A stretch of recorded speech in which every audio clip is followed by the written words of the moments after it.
We might have a book where someone in their despair wrote that God gives and takes away. But Jesus shows up and reveals a God that blesses everyone, a God that wants everyone at the party, a God that is never once recorded saying no to a miracle. How significant is it that we have the photograph of a God who goes around asking people, what do you want? A God who goes around healing people, never saying no to a miracle, never denying somebody's faith, somebody's request to be healed. That is all coming up right here on the Stephen Lovegrove Show. Welcome in, everyone. So glad that you're here. If you are into conversations about spirituality, faith, and the deeper things in life, this episode is for you. If you are curious about my own journey, my own story, and how it's all unfolded in terms of spirituality, this is for you. And I am excited to share with you in a very personal and vulnerable way today. So welcome in. This is the Stephen Lovegrove Show. All things are possible for the one who believes, and you are the one. That is always going to be my message. I believe in you, and I always will. And in that same vein, I always like to acknowledge there may be people, in fact, there most certainly are people who are hearing the sound of my voice for the very first time, connecting to this show and to my teachings for the very first time. And if that's you, I want to give you an extra special welcome as we get started today. Would you take a moment, if you are on YouTube, just to leave me a comment and let me know what city in the world are you tuning in from today? I won't make you share everything that's going on in your life. I won't even ask for your name. You know, that's up to you if you want to introduce yourself or not. But would you take a second and comment below the city in the world that you are tuning in from? And thank you for being here. Glad to meet you virtually. If you are a returning listener or a regular part of this community, would you take a second to hit the like button here on YouTube and to make sure that you are subscribed to this platform, to this show, wherever you happen to be listening? That helps us out so much. But as we get started today, by way of introduction, I want to let you know what I am about to share with you today really does feel like exactly the episode that I am supposed to be recording and releasing right now. For context, I want you to understand, I don't choose what to share based on what I think will get the most engagement, okay? That is not how we decide. That is not how I operate. But rather, I choose what to share based on what I think will create the most transformation for everyone who listens. And by the way, heart-centered leaders, I would offer that paradigm to you, not just deciding what to create, what to post, what to offer based on what you think will get the most engagement, but rather through a more purpose-driven, internal, meaningful lens, what will create the most transformation in the lives of everyone who comes in contact with it. It's an internal thing, an inside-out kind of approach driven by what I feel called to do every step of the way. And I was just telling a partner in my community this earlier today, but Walking by faith really is such a fun journey. It's not always linear, it's not always logical, it's not always predictable, but it sure is an adventure. It sure is a fun journey. And I love to be the one who believes. I love to be somebody who is walking by faith. So, all of that to say, this episode comes from that place. And as I stand here with this mic today and hit record, I feel very clear. This is the message that I am meant to share in this moment. But I also want to acknowledge some things right from the start as we begin today. I want to acknowledge that, full disclosure, I am hesitant getting started, pressing record, and beginning this episode. And, one time I was in a mastermind with Larry King, and somebody asked him a question about how do you handle hosting or reporting or going live from a really intense situation. And just to be clear, I'm not saying this is a really intense situation, but the principle I'm about to share applies. Because I will always remember, Larry King talked about how he learned over time, you just have to embrace the moment that you're in and the truth of what you feel, and the best thing you can do is own it. And he used these examples. I don't want to take too much time here, but in the spirit of that, and R.I.P. Larry King, shout out Larry King, that was a joy of an experience. In the spirit of that, I just want to own the reality that I'm feeling hesitant, I'm feeling nervous, I'm feeling a little apprehensive as I begin recording today. And that is where I'm at. That is my truth, and I'm owning it as we get started here. Because over the moments that we spend together today, what I want to do is share my own personal experience when it comes to Jesus. That is what this episode is going to be about. And if that's a conversation that you're like, I'm not open to that, I have no interest in that, this is not for me, I totally respect that. You do not have to listen, you do not have to be here, it is A-okay. But that is what I'm going to attempt to do in this episode. And I feel like just to be authentic in this moment, I need to acknowledge I am aware there have been so many things said and done and written over the years in that very name. Supposedly representing that name, endorsed by that name. I am aware, and it felt important to acknowledge here, that there is real pain and trauma and history and violence and discrimination and judgment and wounding here for many, many, many people. And I don't want to be bleak or dark as we get started here, but it just doesn't feel intellectually honest to me not to acknowledge that truth. In fact, that's not even like other people's truth that I just feel the need to acknowledge out of courtesy.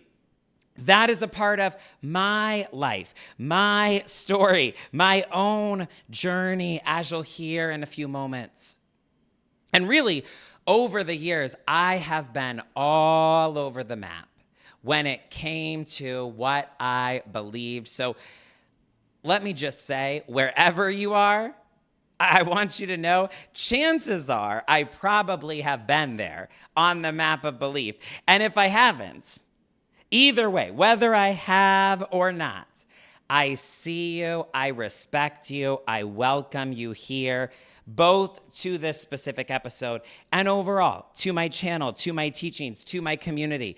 But I want to acknowledge the awkwardness of this, the nervousness of this, the part that I feel like I have to tell the truth about, to be personally and intellectually honest. And as I was getting ready for this episode, I was thinking about a few years back, a friend of mine in the online entrepreneur world and the personal development space got very, very into Jesus suddenly. And at first, it seemed all right. Seemed like a positive for him. I didn't think too much of it. But then time went on, and before I knew it, there was change, and not in a good way. There was change, and it wasn't for the better. There was change, and it was alarming. And before I knew it, this person I had known for years turned into somebody I didn't recognize, and he was constantly angry online, going on rants, seemingly judging everybody and everything. He suddenly had such a message of anger and fear and condemnation that I had never seen or heard from him before. And before I knew it, he was deep into some rabbit holes that, frankly, if we could just be real for a moment, both concerned me and turned me off. Made me want to unfollow, made me want to not read anything further, made me want to run the other direction. And I've actually had a number of instances. I'm sure there are people listening to this right now. And wherever you find yourself on the spiritual map, as we could call it, you have seen some people in your life have a change, have a big experience that seemed to really matter to them, have a moment of transformation, and then it got weird. Some wonky stuff happened on the other side. So I wanted to share that from my experience, and I wanted to just acknowledge as we get started, it's tough even beginning an episode like this and sharing, because I don't want to be that guy. And actually, I put this in my notes.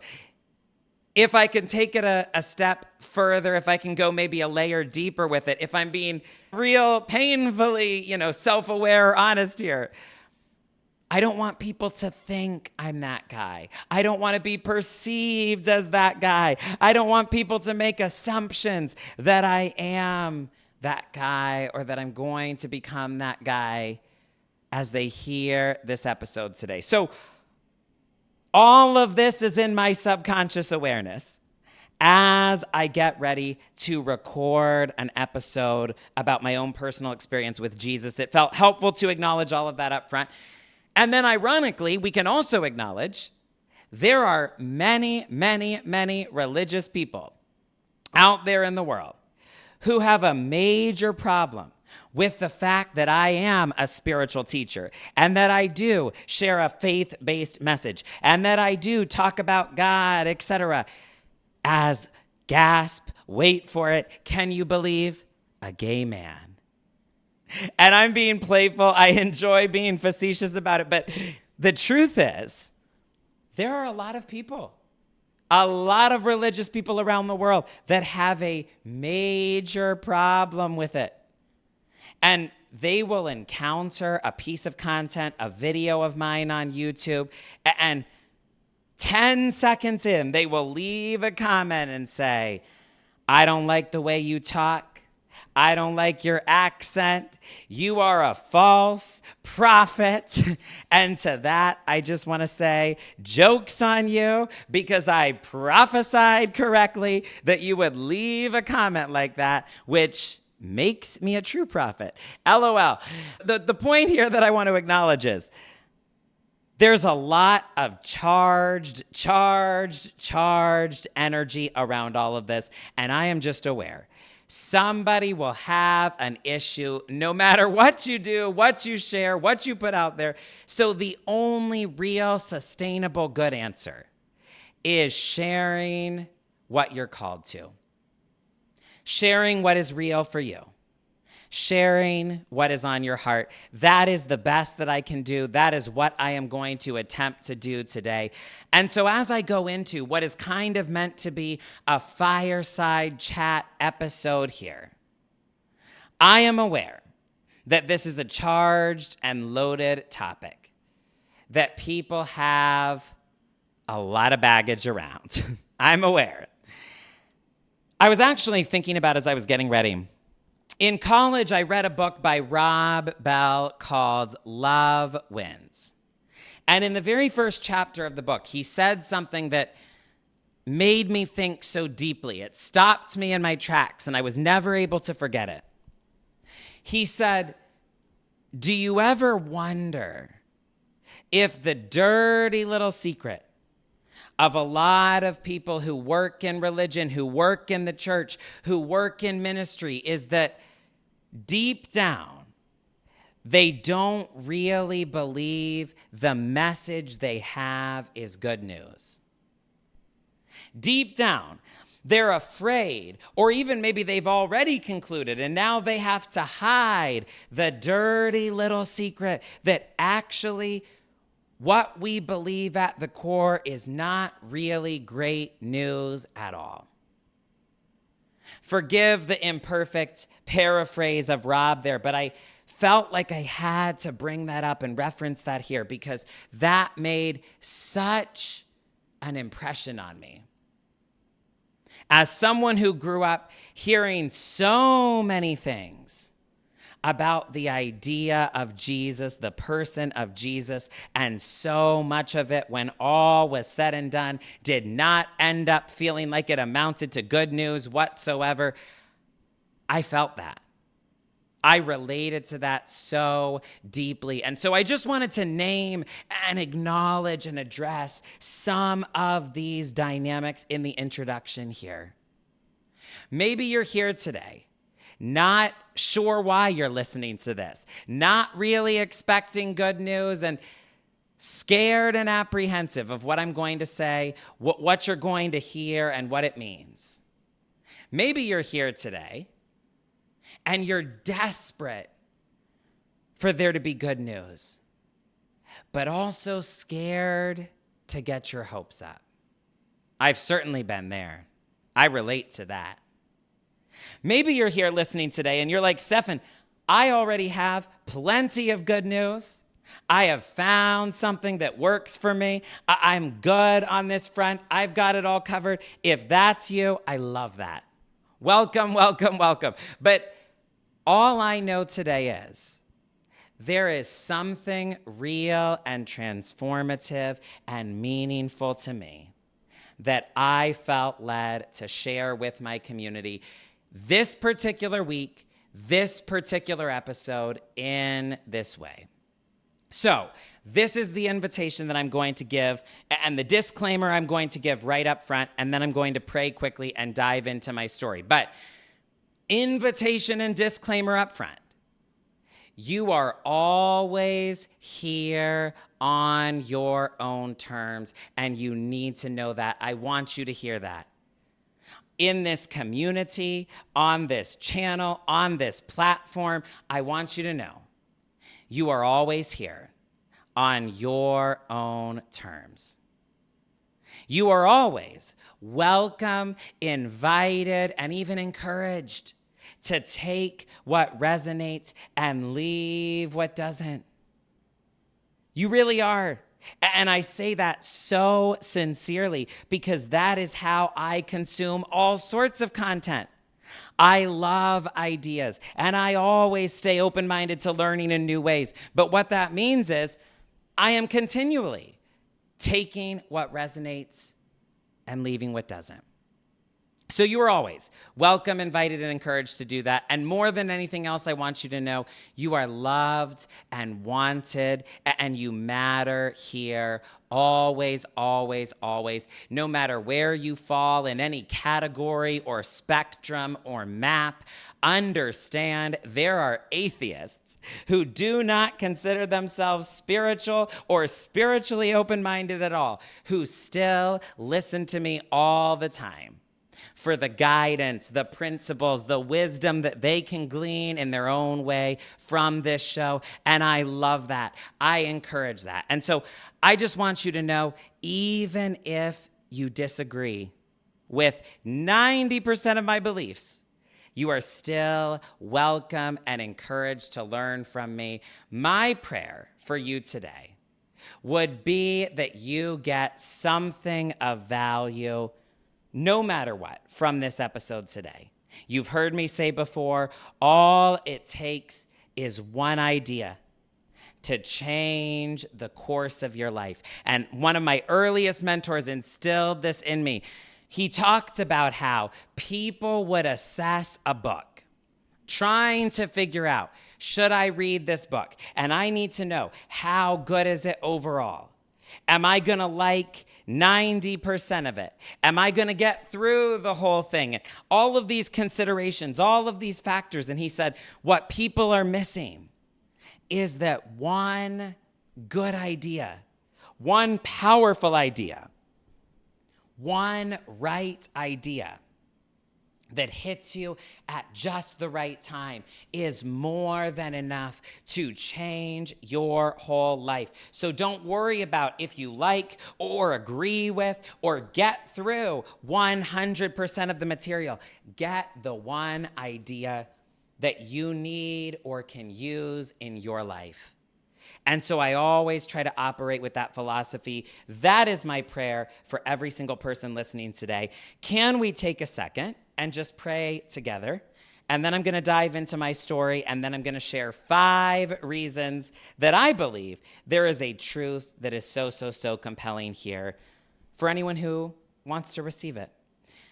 But let's take a second and pray. God, I thank you for the opportunity to record this episode and share this teaching today. Thank you for every single person who is here with me. Thank you for the chance to share my story, to share something that has made a tremendous difference in my life. God, I ask that you would lead me, guide me, direct me now, even as I share. I pray that I would speak everything that I am meant to for this particular episode, everything that belongs and would be helpful, nothing that would not.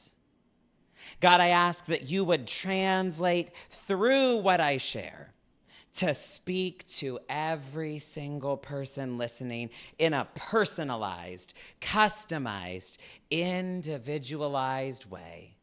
May they feel just how loved they are. May they see possibilities that perhaps they have not seen before today. May they walk away with at least one idea that changes something in their life. Thank you for all the miracles and shifts in perception that occur for people as they listen today. I celebrate all the love that flows into our experience as this word goes forth. And I speak this prayer in the name of Jesus, who said, all things are possible for the one who believes. And we are the ones. And so it is, and so we are. Amen. So if you've paid attention before, as I have closed out my prayers in various episodes, you might have noticed that I will often pray in the name of Jesus. And if you've been curious, if you have been wondering why I do that, well, you've come to the right place. This episode is going to answer that question and more. And let me just say, first and foremost, I want to share with you a bit of my story. There's a couple of specific incidents, a couple defining moments that I want to talk through and share with you for the first time in this way. So that's what I'm going to do first here. And then I want to give you 5 principles that are so at the core of everything that I know to be real and powerful and meaningful. 5 truths, 5 ideas that make a difference in my day-to-day life. And I just want to give a quick teaser now and say, stay tuned and pay attention specifically to the 5th and final one, to number 5, if you're curious about why I specifically pray in the name of Jesus. Because it's not just a tradition thing or a superstitious thing or a semantics thing.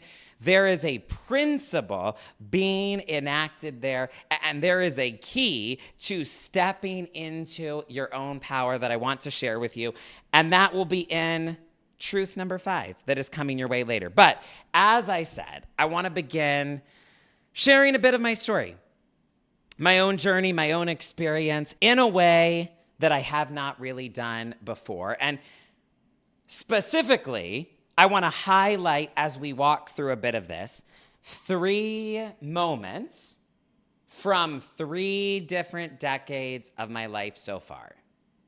So this all begins with my own story with Jesus over the years. And as we walk through it, like I said, 3 moments from 3 different decades of my life so far. I want to begin with a moment when I was 4 years old. This is really where the story begins for me. And there's a very specific moment that I remember. What I want to acknowledge here as some context is, this moment is important to me because it happened before I remember there being any fear in the equation for me around God. I know many of you are familiar with this, but I grew up in a fundamentalist religious world in the southeastern United States that was very extreme and very unusual, to say the least. And so much of my childhood was characterized by fear. And that fear went many, many, many different directions. Fear of authority, fear of Democrats, fear of having too much fun. I mean, the list goes on and on and on. But most especially, fear around God. And I'll get to that in a moment. But the reason I want to begin my story with this particular incident at 4 years old is because this moment happened before all of the fear entered into the picture.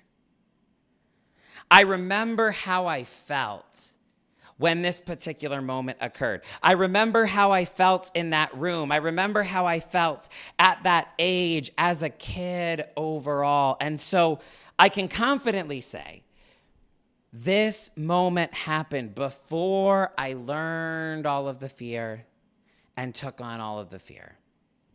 So I'm 4 years old, and at this time, I'm reading one day with my mom, and I see a picture in a book of Jesus on the cross. And all I can really say to explain this moment and to share this memory is, I remember feeling an immense love. I remember it making sense to me, not intellectually, not to my mind necessarily, not in a mental way, but I remember something clicking, something resonating with me. I remember feeling something energetically as a little 4-year-old as I looked at this picture of Jesus on the cross. And I was told that this was a sign that God loved me. Now, let me be very clear. I didn't intellectually understand all of the theology right then. My psychological understanding today as an adult would certainly say, I don't think my brain at that stage of development could have possibly understood all of those concepts that were attempting to be communicated to me, even if I tried. But I remember looking at that picture and feeling something, feeling that I was loved, feeling that somehow in that picture there was a comfort for me, that there was an embrace for me, that there was a reassurance for me, feeling that there was someone invisible but real who deeply loved me. And so this is a defining memory, though it happened when I was so young, and I don't remember it quite as strongly and vividly as some of the others, but I remember seeing this picture very clearly, and I remember what I felt. And I remember in the best way that I knew how, as a little 4-year-old, connecting to that love, feeling a love, and saying yes to it. So I wanted to begin the story there because in my memory, that's where my experience with Jesus began. Looking at this picture, feeling something through a picture, through a story, through an idea that I couldn't explain. And on a deep level, wanting to say yes to the love that was there for me. But then we're going to fast forward to my teenage years. And by this time, fear had most certainly entered into the picture. See, a few years after that first moment with the picture book and the message of love and the part of me that said yes, a few years after that, I would be given some strong religious paradigms that made me terrified of God. I want to share a couple of things, a couple of details with you here to give you a glimpse into how I felt and where my mental state was at the time. Around this time, I remember watching the movie Left Behind. You can let me know in the comments. Any of you watch the movie or read the books? Let me know. But I remember watching Left Behind. And from that day on, I became terrified that I was going to be abandoned all alone with no one to take care of me. So here I am at this age, living with a fear of abandonment, and specifically in this case, an abandonment that comes from God. Fear of abandonment and fear of God all wrapped up into one. I also remember at this age, I worried constantly that God was angry at me for something. That there was surely something that I had done wrong without even realizing it. You know, many of you have heard me talk about this before, but I felt like I got in trouble so much as a kid. And often it was truly by accident. Often, I would end up there and they would say, "Why are you here in the principal's office?" And I couldn't come up with an answer. I really didn't know what I had done wrong. So, of course, that got projected onto God. And I pray that this is helpful for you to hear these different moments in my journey. I pray that this is not unhelpful or unnecessary oversharing, but I felt led to give you these glimpses today. I remember just being worried constantly that God was angry at me for something. And I would pray over and over and over to try to fix it, hoping that I had done enough to fix it this time. One more glimpse I felt called to share with you here as my journey moves forward. One thing I remember from my childhood very vividly is I would sneak to the bathroom at church whenever we did a ritual known as communion. And some of you know what I'm talking about there. Some of you don't. That's okay. Eucharist is another name for it. But so much of the time when it happened at my church, as I was growing up, I would sneak to the bathroom because they taught us it was so important that you had a clean heart, that you had repented of everything, that you were worthy enough and repentant enough, quote unquote, to participate in communion. And I was terrified. I always felt like maybe I had forgotten something. Maybe I wasn't sorry enough for XYZ. Maybe there was something God was going to hold against me and I wasn't worthy and I wasn't ready and I shouldn't risk it. And so I concluded it was easier to hide out in the bathroom and just skip it all together than to risk something going wrong. So these are glimpses into my inner world at the time as a kid. And what you can hear, no doubt, in them is that what started out as a simple feeling of love, a simple message of love, a simple receiving of love that in some way it felt like my heart could grasp even beyond words.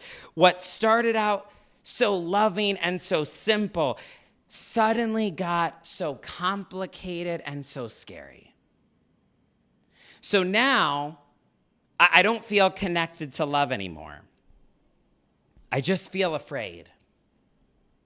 And as someone that was always wired as a spiritual kid, I experienced this as very sad and painful and difficult because now when I thought about God, I didn't feel love. I felt fear.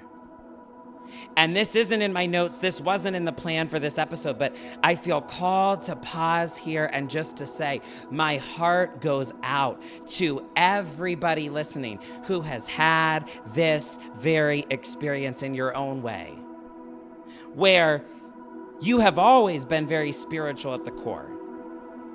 You were the kid that at one point in time really loved fill in the blank, Sunday school, church, Bible stories, God, worship music, whatever it is.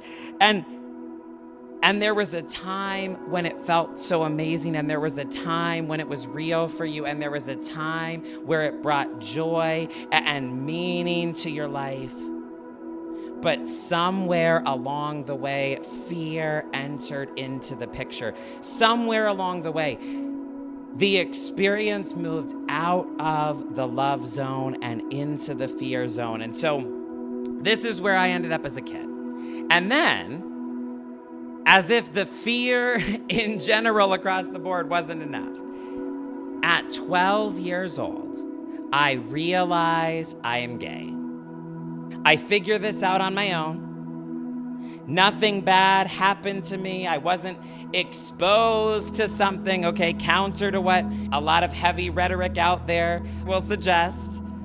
I wasn't pushed into anything or forced into some agenda, etc. I just figured out on my own at 12 years old that I was gay. That I was going through puberty. This is how it felt to me. And I knew that. And I knew that everybody in my class, everybody around my age was also going through puberty, but I figured out what I was feeling for the guys in my class, I was supposed to be feeling for the girls. What I was feeling for the guys in my class, the other guys were feeling for the girls. And that was a terrifying realization. You know, I'm sharing a lot of this in a very personal, intimate, vulnerable way today.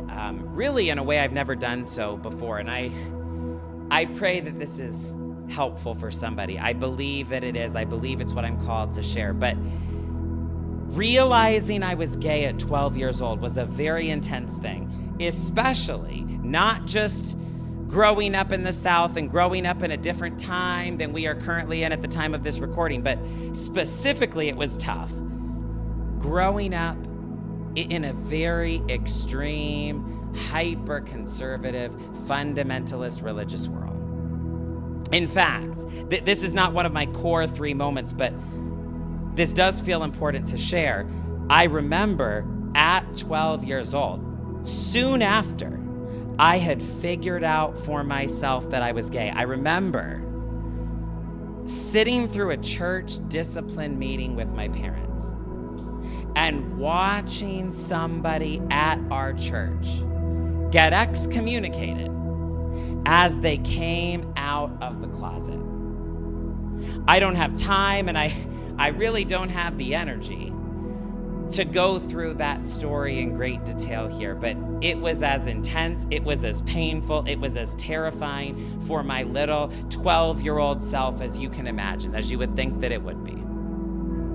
And I remember sitting in that meeting concluding, well, I guess I can never tell anyone. I see what just happened. I see how this person just got kicked out and excommunicated from this world, from this church, from this community. The message has been sent loud and clear. There is no future here. There is no acceptance here. There is no love here for people like that. And I remember sitting there as people in the church asked questions like, well, this guy that we're excommunicating, if we run into him at the mall by accident, are we allowed to say hello? I wish I was exaggerating. I wish I was making this up. This was a real question they asked. If we run into him at the mall, are we allowed to say hello? And so here I am, little 12-year-old me, already with a lot of fear in the equation, already feeling a lot more fear than I did love when I thought about God. And now I've realized that I'm gay. And I'm sitting through this church discipline meeting, watching this person get excommunicated, and the message is being sent. There is no place here for somebody like that. Now, trigger warning about what I'm about to share. This is intense, and this is in regards to dark thoughts and dark mental places that my mind went. And if you need to skip it, if you need to fast forward, feel free to do so. I want to give a trigger warning here. I truly was not planning on going this in depth into this part of the story, but I just feel led like I have to, like I'm supposed to here. Because I want you to know how dark it was for me to live through this. I just feel like I'm supposed to slow down and share this. That's the only way I can say it. But as a 12-year-old, I remember sitting there, and I made a vow to myself. After watching the excommunication and what happened to this person who had come out, I made a vow as a 12-year-old, and I said, I will never do this. I will never come out. I will never be in this position. And if I'm ever thinking about it, if I ever get close to coming out and sharing this and speaking about this like this person, if I ever even approach that, I'm going to do something drastic before I let myself get there. And either this is how my 12-year-old brain processed it. I said to myself, I will either check into a mental institution, flee the country, or end my life in some way. One of those three before I ever tell anybody about this. So a very heavy place for a 12-year-old to live internally. And it wasn't just at 12. For the next 5 years, I lived with that secret, with all of that pressure and all of that weight inside of me. For the next 5 years, I lived with continual fear. Fear that I was going to be found out, fear that I was going to have to answer for it, fear that I couldn't hide it, fear that I was going to get asked about it at any moment, at any time, fear that eventually I would be kicked out, rejected, and excommunicated, just like I witnessed happen to somebody else. And so for 5 years, I lived with shame and self-hatred and terror. And fear was dominating my life, dominating my perception of God.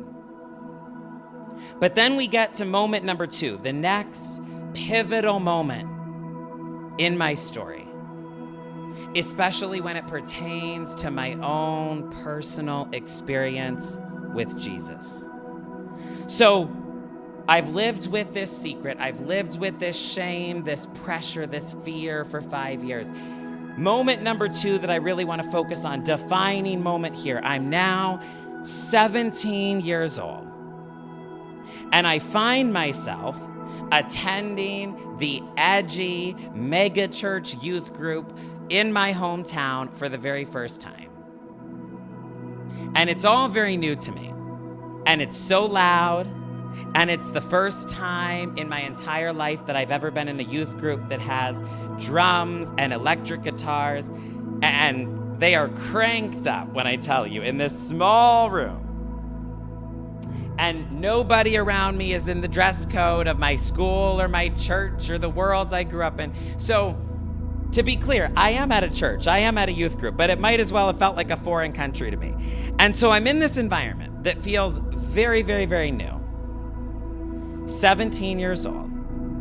And the youth pastor is talking about a very famous story that involves Jesus. And truthfully, it is a story that I already knew existed. I already knew this story was in the Bible. I had already heard it before, but I'm in an environment that felt completely different. I'm in an environment that felt completely new. And so I think I was able to hear the story in a different way.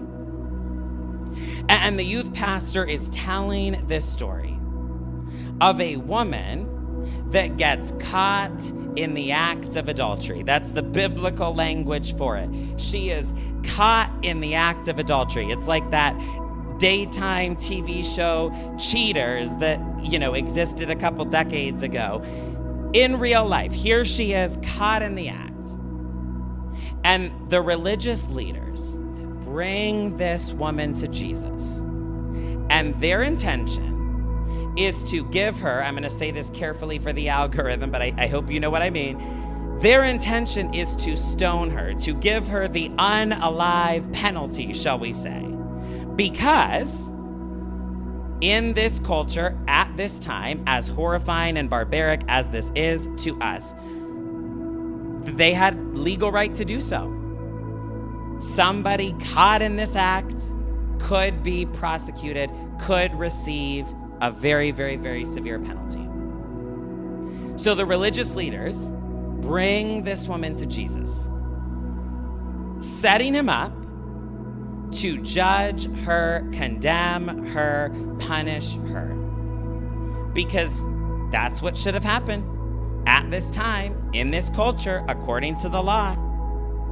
And in the story that is recorded for us that still is moving human beings in some way thousands of years later, Jesus looks at this woman and says, I do not condemn you. And I'm giving a compressed version of the story because this is already going to be a long episode and there's so much to share. But to make a long story less long and more compressed, Jesus says to this woman, I do not condemn you. And so I'm here in this dark youth group auditorium, hearing this story that I've heard before, but hearing it in a new way. And for the first time, perhaps in 5 years of living with a secret, and 5 years of living with shame, and 5 years of living with fear of being found out and being rejected and being ostracized and excommunicated and abandoned, for the first time in 5 years, love breaks through all of that noise in my soul. And it's almost like I could hear a divine voice saying to me, I don't condemn you. And this is the only way I know how to say it, but understand the way this unfolded in my story. I did not resolve the sexuality piece and learn to love and accept myself anywhere around this time in the journey. I wasn't ready for that yet. I wasn't there yet. But it was like in that moment, love just went past everything else that could have been in the way. It was like in that moment, love just dissolved and cleared effortlessly everything else and said, I need you to know you are not condemned. I am not ashamed of you. I love you. And we sang a worship song that is very, very famous. I wasn't super familiar with it at the time, but it is very famous. Many of you will know it. It's called How He Loves. And I remember so vividly, there's a line in that song that we sang in that little youth group room that says, I don't have time to maintain these regrets when I think about the way that God loves us. And so moment number 2, I'm calling that another defining moment in my story, because love broke through. For the first time in years, I felt the love. I felt that love was coming my direction from God rather than from shame or condemnation or fear.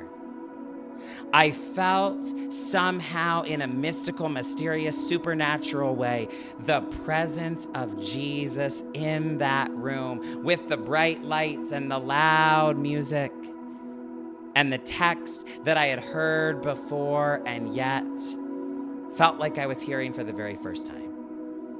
So that was another defining moment, defining incident for me. And then I got older.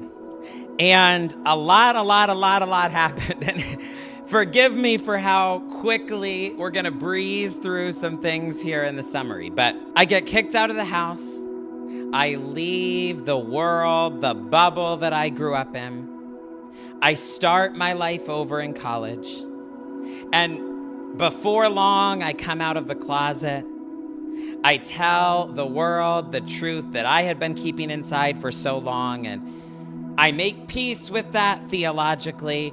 I learn to love myself. I get comfortable speaking about it more openly and even advocating for myself and advocating for the community. And, there's so much I could speak to. A whole life journey of growing up is happening here. But as I'm getting older, my beliefs are in flux, evolving over time. And to be honest, there were many moments where I really wasn't sure exactly what I believed.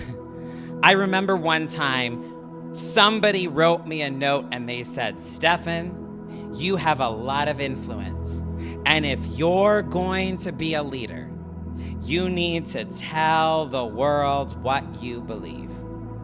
I am asking for a full theological statement on all major issues from you.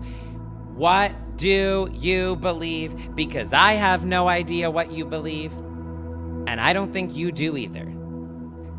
And I will tell you, ironically, I did actually attempt for a second to start building one of these statements. I remember I downloaded a template and I outlined it. I laid out some categories, and my philosophy and religion major self was really going to try for a second. But then I got so overwhelmed because the truth was I didn't know what I believed about so many of the categories, so many of the topics, so many of the things on this statement. And I was on a journey, and things were changing and things were evolving, and this wasn't in my notes, but I feel led to share it here. I remember in the midst of all of this, when it felt a little scary to me how much things were changing and evolving, a pastor said to me, I just want you to know, no matter where you end up, God will be there with you. And that stuck with me. That was so comforting to me at the time. And I felt like maybe there's somebody listening today who needs to hear that, who's on a journey and everything is transitioning and everything is evolving and everything is changing for you. And maybe I was supposed to share that for you so that you could hear, no matter where you end up, God will be there with you. But I'm in this process of change and growth and evolution. And again, I'm giving a short summary here, but in the context of today's episode, there's a few things I want to share with you, a few moments from along the way as we get to defining moment number 3, because there was something about Jesus that I just couldn't seem to shake. no matter where I went on the map, what I explored, what I got into or curious about or learned about, there was something about Jesus. And it cracks me up looking back on it, but I couldn't get away from it. I remember my last year of college, I had this white notebook binder, and it was my business notebook. All of the early seeds that went into the business and the coaching and the brand that I have today, that I've had for 10 years now, the seeds of all of that were in this little white notebook. And early on in the pages of that notebook, I remember one day I wrote down the question, what is my core message to the world? And you know what answer came through? This is literally 10 years ago at the time of this recording. You know what answer came through? All things are possible for the one who believes, which of course is still my message at the core to this day. You hear me say it often. If you're in this community, you've already heard me say it, even within this teaching. And I wrote it down in that little white notebook. What is my message to the world? All things are possible for the one who believes. Now, what's wild is that's a Jesus quote. And I wasn't even sure at the time what I believed about Jesus. But that is the answer that I was intuitively guided to. That was what came through. That was what I wrote down right then and there. What is my core message to the world? I find it so funny in a way that just warms my heart and makes me smile. That Jesus was right there at the core, even as I wrote that in my notebook. I wasn't sure why that was the answer, but it just felt right. Another thing I felt led to share here is, around this time, several of my friends and people that I knew online in the business, leadership, faith world, etc., were in Oprah's circles in kind of the Super Soul Sunday kind of world.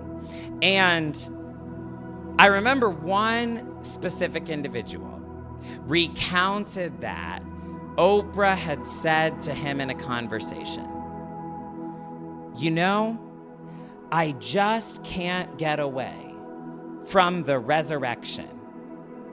There's something about it. There's something so compelling. I just can't get away from the resurrection.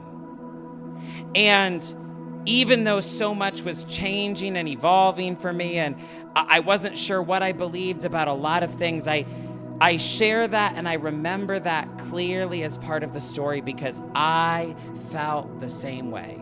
That rang true for me on some level.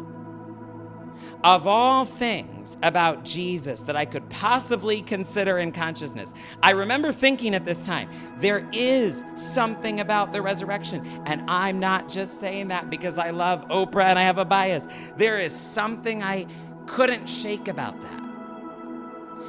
Especially considering that unaliveness, okay, go with me here, is the number one unknown scary thing that human beings are afraid of. The number one thing, the scariest of all, the thing that nobody knows for sure. And what does it mean? What is the significance of a message that says, even that, you don't have to be afraid? And it doesn't win in the end. And there is just more life and even greater life waiting on the other side. There was something I couldn't shake about the resurrection. So my core message that got put in the little white notebook from the very beginning of business is a Jesus quote. And there's something about the resurrection I can't get away from it. And then as I explored and got more into metaphysics and mysticism and, really just everything that seemed unconventional and interesting and new, right? I've joked with people about I grew up in Western religion. And so the part of me in college that wanted to explore and deconstruct everything was like, the further away we can get from what I grew up with, the better. And truthfully, I'm not even mad at that. Like, I think there are a lot of Christians who would listen to that and go, wow, talk about rebellion, talk about somebody running from God. And I don't even really see it that way in my journey. I think so much of where I was coming from was wanting to learn, wanting to have an open mind, wanting to make sure that I considered perspectives other than my own, all of which I think are wonderful qualities for anyone to have.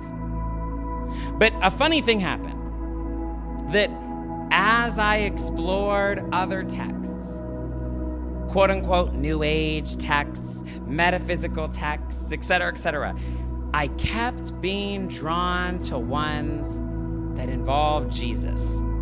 Now, I'm not saying that the Christians would have liked those particular texts or approved of those particular texts, but the theme, the pattern was undeniable to me. That even when I got into mysticism and got curious about unconventional spiritual texts, there was something in me that kept being drawn to Jesus. Even for that matter, if I had a psychedelic experience of some kind, I would find myself cracking jokes or making references to Jesus. I couldn't get away from it. Now, as the years went on, I basically ended up disconnected, indifferent when it came to Jesus. I wasn't really sure what I believed or if I believed anything in particular. I had questions about the books. I had questions about the history. I had questions about the religion. And I was definitely spiritual, but in a very manifestation, primarily focused kind of way. And then, as some of you have heard me share this part of the story, I began a daily meditation practice. Now, originally, it wasn't even meant to be that spiritual of a thing. It wasn't really about God at all. It certainly wasn't about Jesus. I began a daily meditation practice, and originally I was just wanting to reset my mind and my body and get some stillness. And I got some stillness, and the reset was good, and it was effective enough that I kept doing it. But as you may have heard me share, over time, I started feeling like there was something deeper going on, something deeper calling to me. I started feeling like there was something greater happening within this practice. And many of you have heard me share this principle: work with the laws, but rest in the love. What I started to realize in this meditation practice was I was all about the laws, the laws, the laws. And I'm going to manifest, and I'm going to create, and I'm going to make it happen. And I know all the laws and principles, and I can master them all. I was all about the laws, the laws, the laws, the laws. And I was proud of it, and in many ways it worked for me personally, and in many ways it defined so much of my teaching and coaching and courses, the laws, the laws, the laws. But the reason I'm so adamant and passionate about work with the laws, but rest in the love, is because the laws are not enough. We were created for community. We were created for connection. We were created to be loved. The laws alone are not enough. And I started feeling the disconnect of being able to work with the laws, but not feeling loved. I started to feel like maybe this isn't just supposed to be about a ritual or a tool or a transaction. Maybe this is more personal than that. Maybe this is about relationship.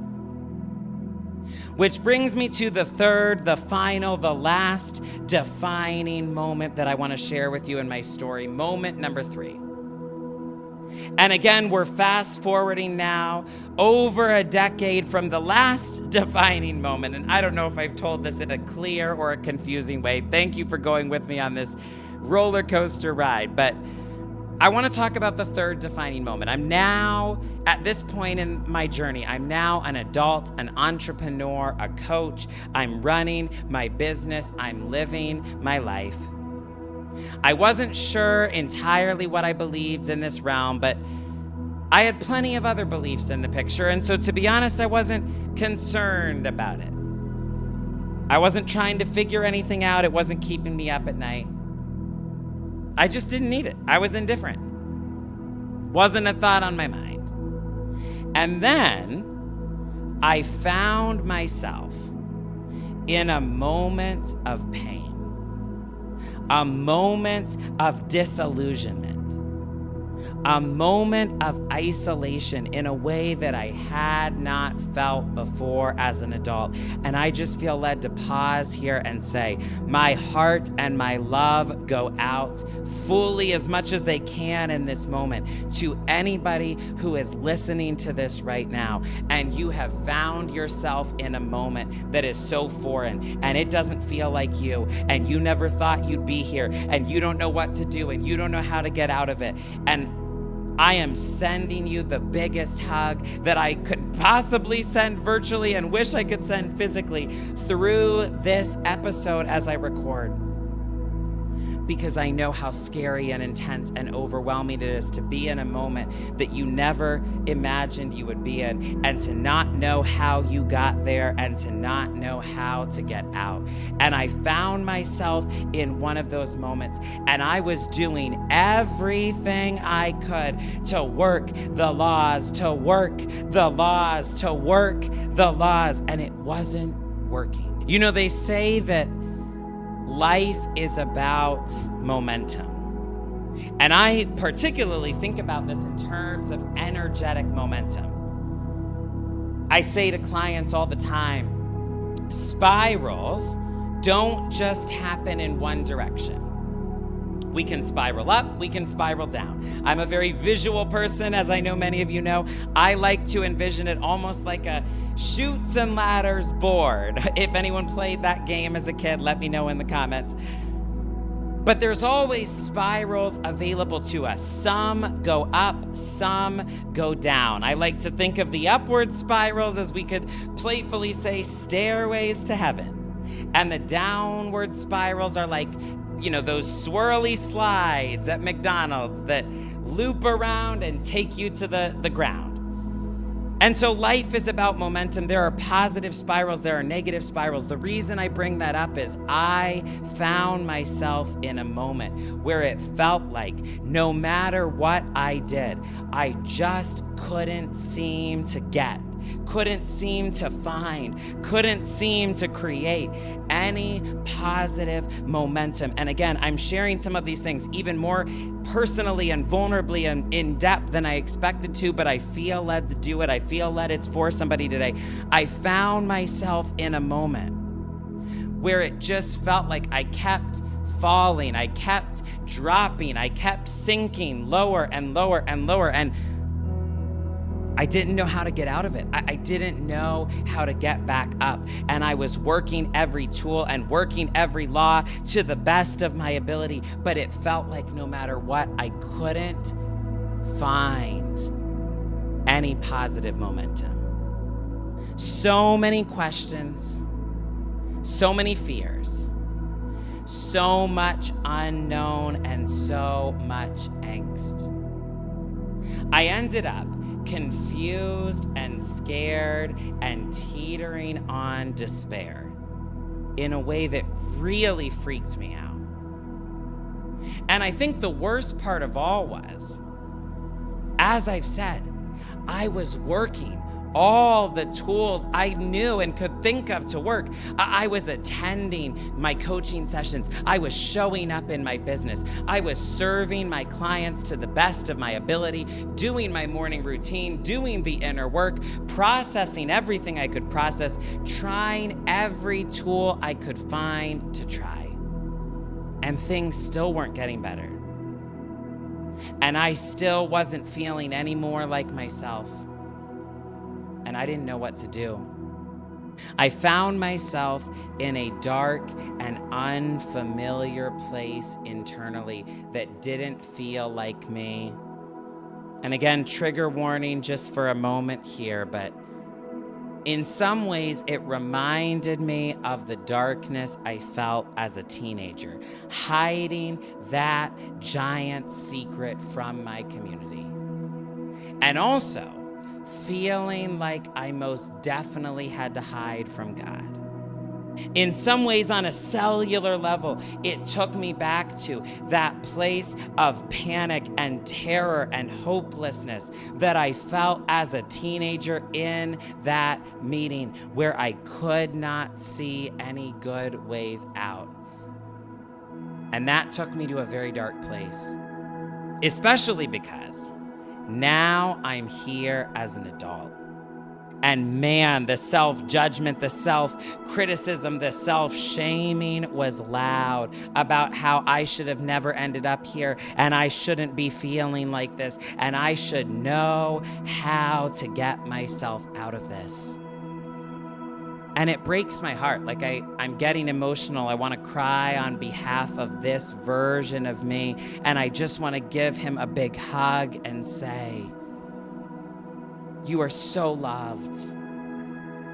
You are so much more loved than you realize, and you don't actually have to be your own solution here. I'm getting ahead of myself. I need to share defining moment number 3 specifically with you in the series of events that unfolded next, but you can hear in the midst of me trying all the things, working, every law, every principle, every tool, all the things.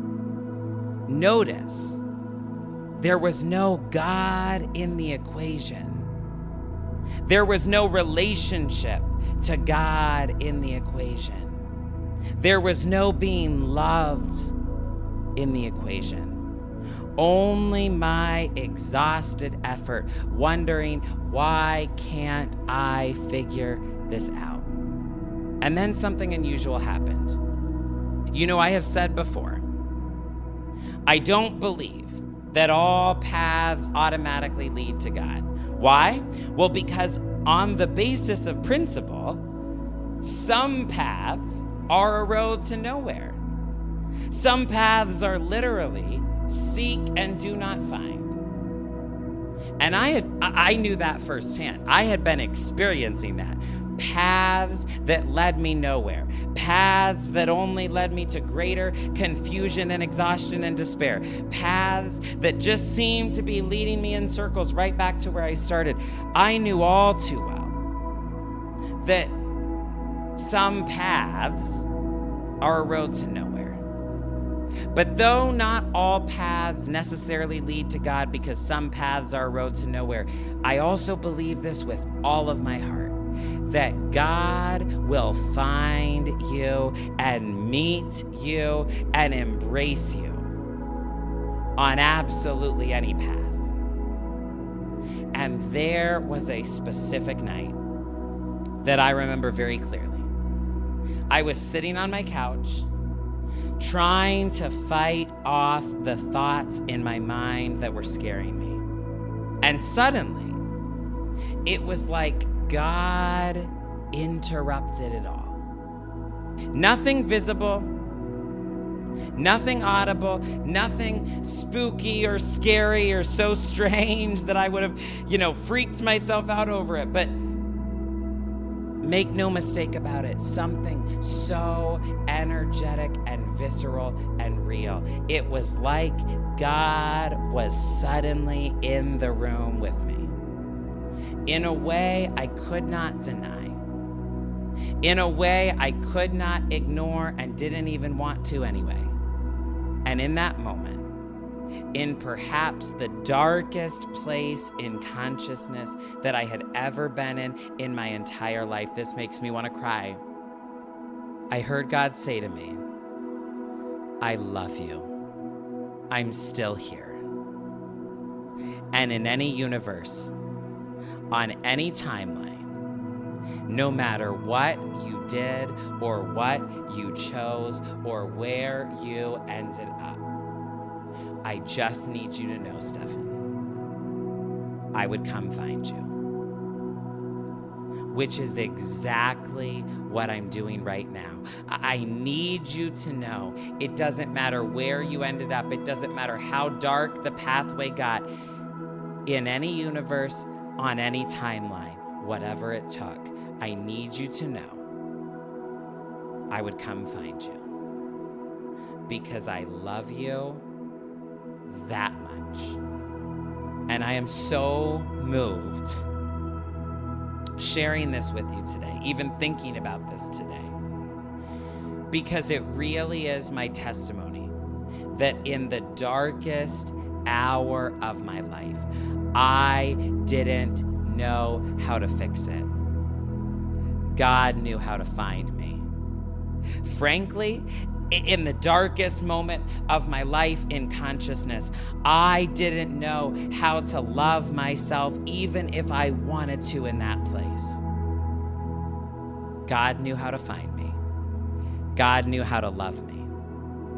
God knew how to meet me and lift me and hold me right there.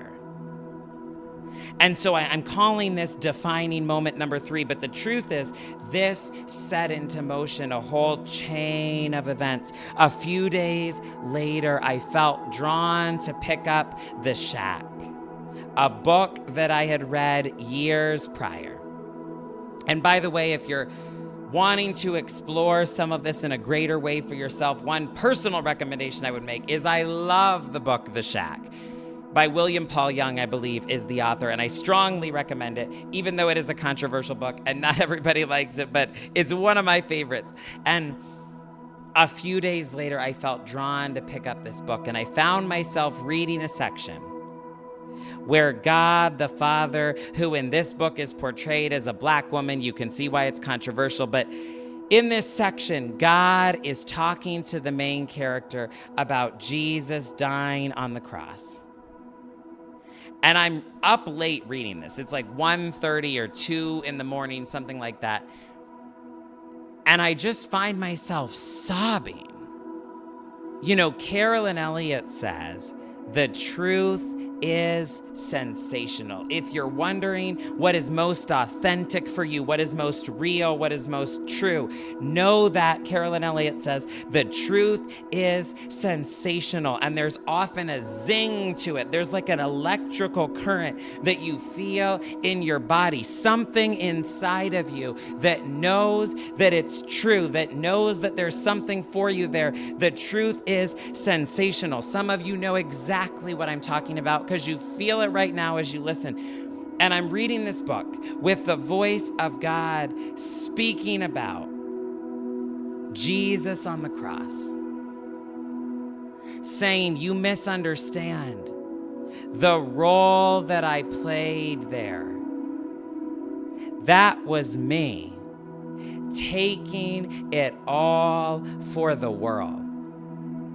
That was me loving everybody and everything. That was me forgiving everybody and everything. That was me making everything right, making everything new. I'm reading this passage in The Shack, and I just start sobbing. And I instantly remember that moment when I was 4 and I saw a picture that I didn't fully understand all the theology behind, but I felt like in some way this picture means that I'm not alone. And there is someone invisible but real who loves me, that I am loved beyond what I can fathom. And I'm sitting there in the middle of the night, reading the shack, thinking about Jesus and sobbing. And by the way, while we're here, let me just say, it is still, to this day, one of the most mind-blowing and stunning and hard to fathom things I've ever heard. That while in the middle of the crucifixion, Jesus says, "Father, forgive them, for they know not what they do." It blows my mind to this day that someone could be in the middle of their own execution, in the middle of so much pain, in the middle of all the punishment, that someone could be right at the center of that dark, dark, dark moment, feeling it all, and choose in that moment to forgive even the very people who were responsible for the execution. That moves me so deeply. Talk about the truth is sensational. So I've had this moment of God meeting me in the room and saying, I would come into any situation, any universe, any timeline to find you. You are that loved. I love you that much. A few days later, I'm reading the shack, inexplicably crying in the middle of the night.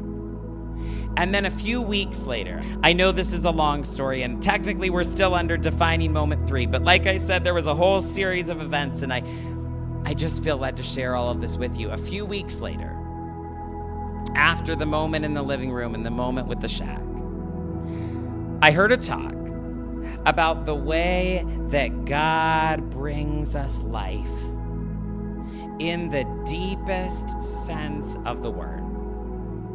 True life, eternal life, abundant life. And at the end of this talk, the speaker offered a simple prayer to anyone who resonated. He offered this prayer and said, for anyone who would like to pray this today, you can join me in this prayer. Jesus, I give you my life. Now, let me be very clear. I wasn't confused about what was going on here. I had heard so many quote-unquote invitations, so many quote-unquote altar calls, as they say in church world, my whole life from preachers. But he said something I never forgot. He said, you might be worried about what it means to let go of your life, about what will be waiting for you there, about what will be on the other side of that. But understand this. He said, God doesn't need anything from you. God is not trying to take anything from you. And anything you possibly could give to God, God gives you so much more in return than you ever could have imagined. And so I had heard countless invitations before. And again, I wasn't confused about what was going on. I knew what this invitation was all about. But the thing is, my life, my way, my control wasn't working. And as I have shared with you in detail, I was trying everything, working, everything, using, everything, attempting, everything I could possibly think of. My life, my way, my control wasn't working. And I could feel clinging on to control, clinging on to this independence and separation and isolation is not getting me anywhere. And yet I just have a feeling what this guy is saying is right. Again, it's like a feeling of confirmation that goes beyond words. The truth is sensational. I felt this zing within me that said, if I say this prayer, it's not going to ruin my life. It's going to change my life in the best possible way. So in that moment, I echoed those words. I prayed that prayer. I felt a relief and a peace and a calm wash over me as soon as I did. And again, this is a condensed version of the story as a whole. And it's not because I'm trying to skip things or leave things out or rush through it, but I also don't want you to be here for years and years and years in this episode. But it is my testimony that within a month of praying that prayer, I was the happiest, calmest, most peaceful, most relaxed, most content I had ever been in my entire life. And it has been a continued road, a continued journey, a continued experience ever since. And again, those are 3 defining moments and a lot of glimpses along the way that specifically I felt led to share here today. But now that we've talked about my story and you know more background on me than I've ever shared before, I want to talk through 5 reasons that I personally find Jesus compelling. These also are going to be simultaneously, okay? It's not multiple lists, but the same list. These also are going to be 5 truths that really have changed my life and continue to impact my life on a daily basis. And I am so excited to be able to share them with you here. Before we dive into these 5, let me just set it up this way. You know, as you've heard me quote many times in my teaching, people will very rarely question a belief system until it fails to produce a desired result.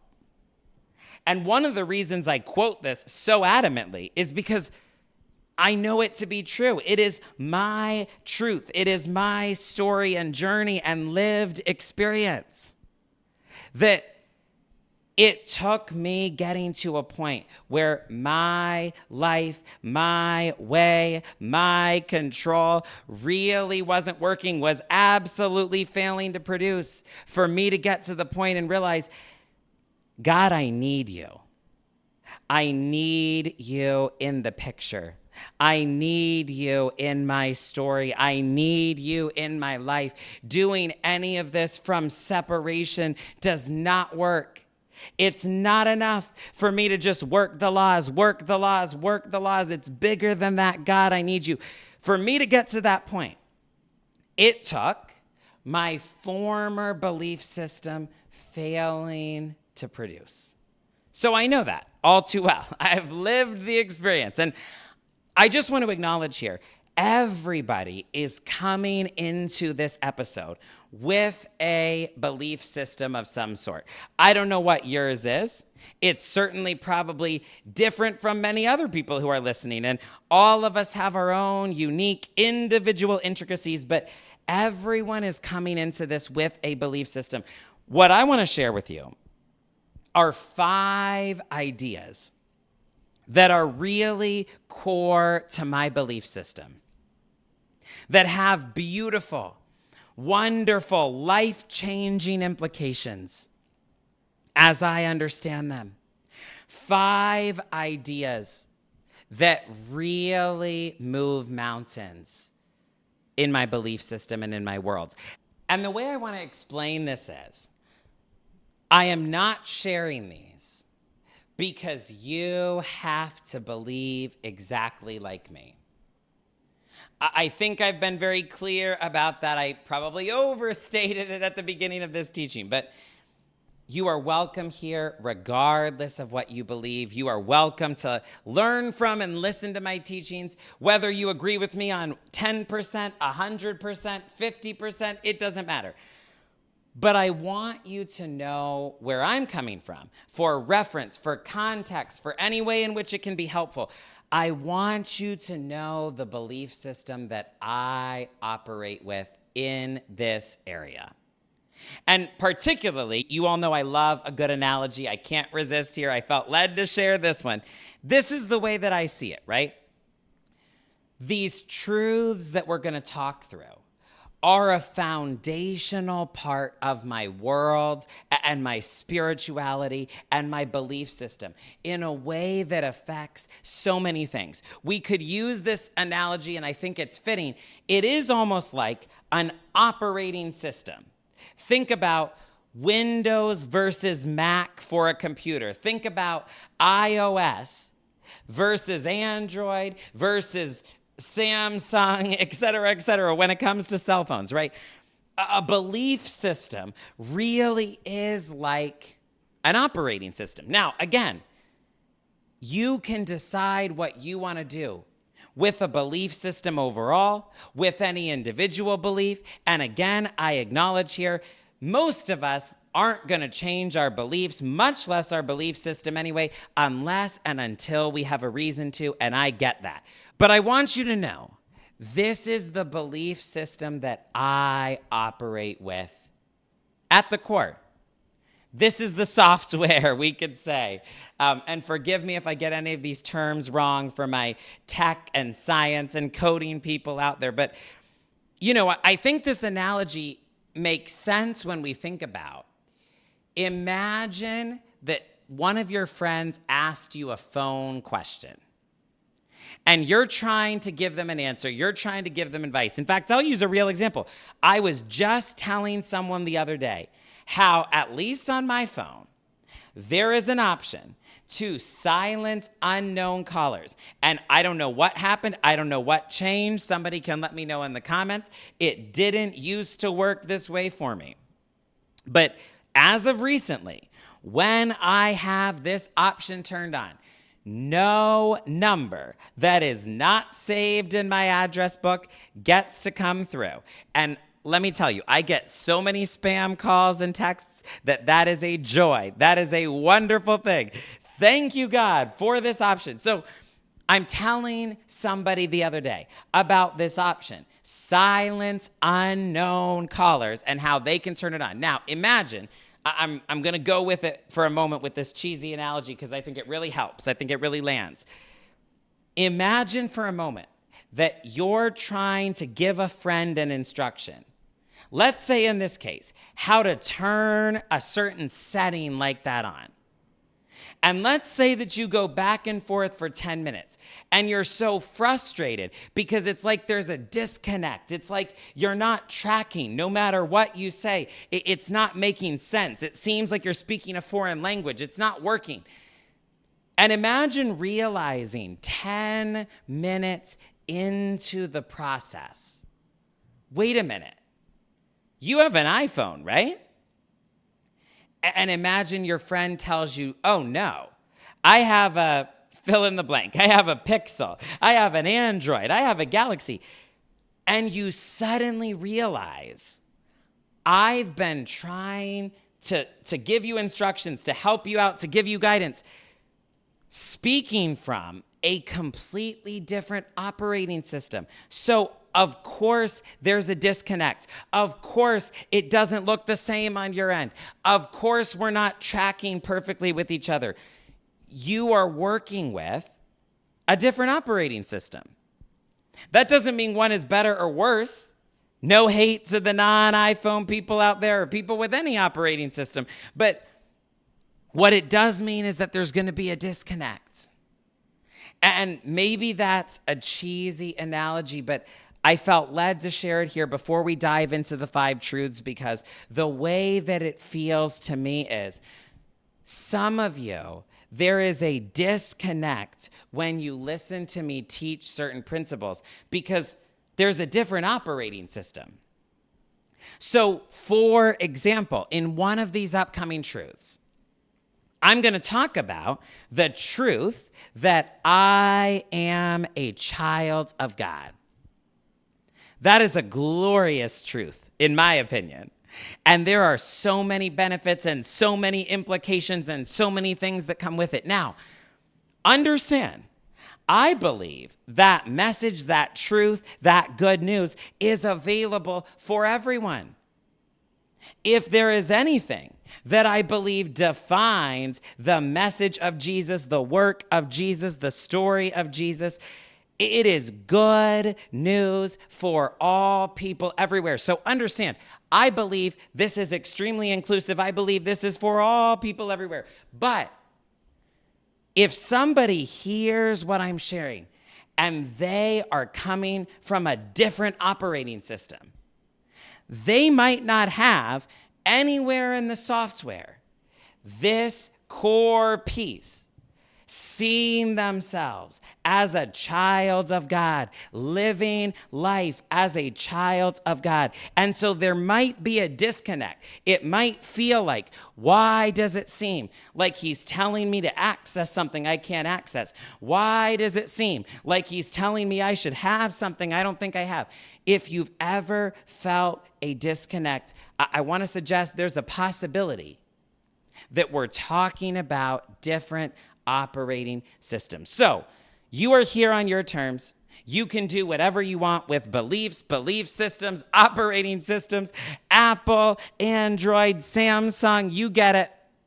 But I want to share with you, this is the belief system and operating system that has changed my life and plays a part in my life on a daily basis. So 5 reasons that I personally find Jesus so compelling.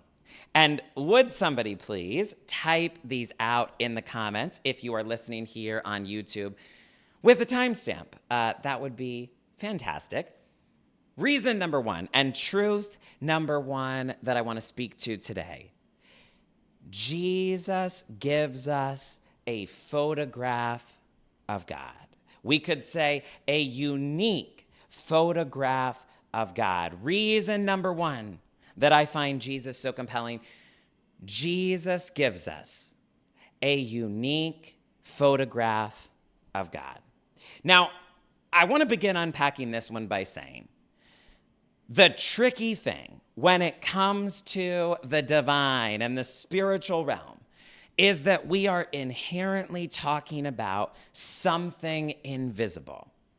I think we all understand this, right? But it's tricky because we're talking about something invisible. And I have friends, there are people in my life who just outright have the position, I don't believe in anything that is invisible. I don't believe in anything that cannot be, without a shadow of a doubt, proven, that cannot be verified by the scientific method. And I get that, and I respect that position. And I think it's fair to acknowledge we're talking about the invisible realm here. Now, I will also say, just as an observation I have made over the years, I have noticed people who refuse to believe in anything that is invisible often do find it a little bit more of a challenge to envision their future and hold a vision for their lives and bring it into existence. And I'm not saying that as a universal, I'm not saying that's always the case, but it is something I've observed over the years that there can be a challenge there because inherently the future is as of yet unseen. The future inherently requires a degree of faith. Hope inherently requires a degree of faith. And so I would offer to you, no matter where you fall in this realm and this discussion, that it is valuable to be able to believe in something you cannot yet see, even just for the sake of being able to do that for your life, for your future, and being able to hold a vision and bring it to life. But again, we're talking about the invisible realm. And when this discussion comes up online, one criticism, one comment that I often see people make goes along the lines of this.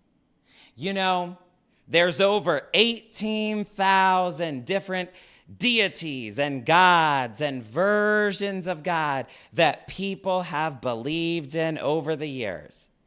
How could you ever know what to trust, what is real, what to believe. There's over 18,000 portrayals of God. Why would any of them have meaning?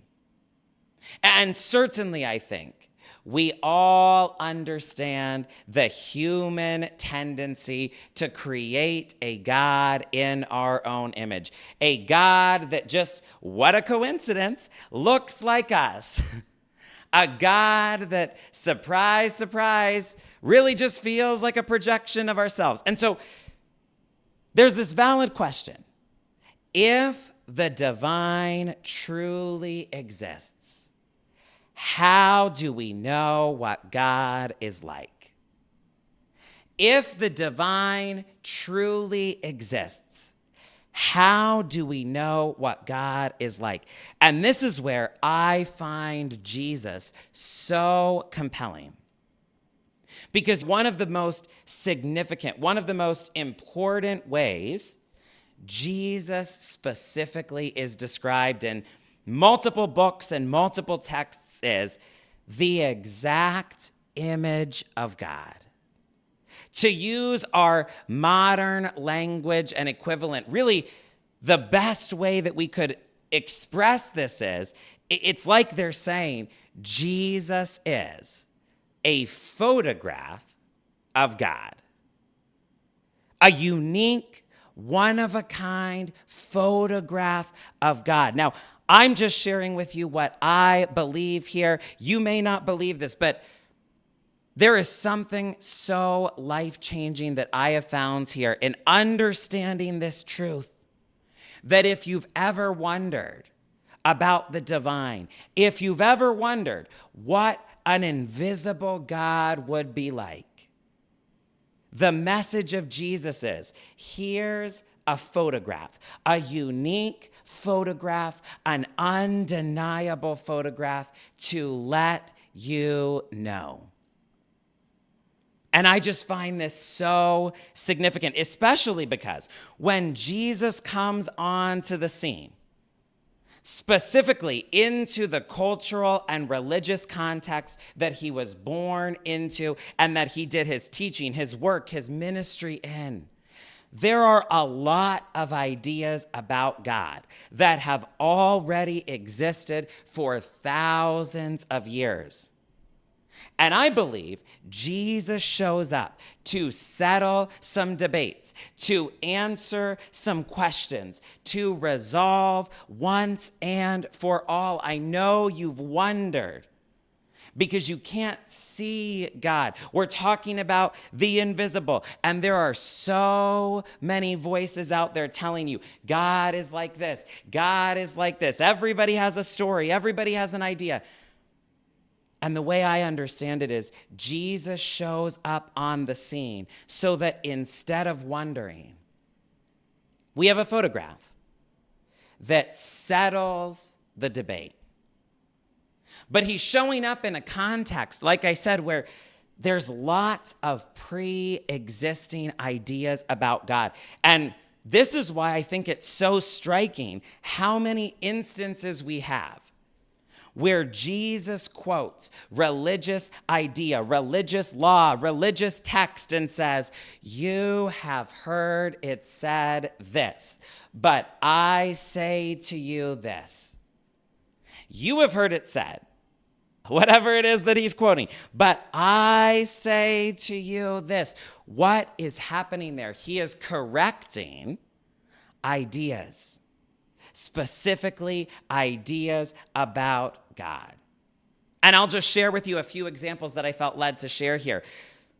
For all the people who believed in an angry God, Jesus gives us a photograph of a God full of forgiveness and grace.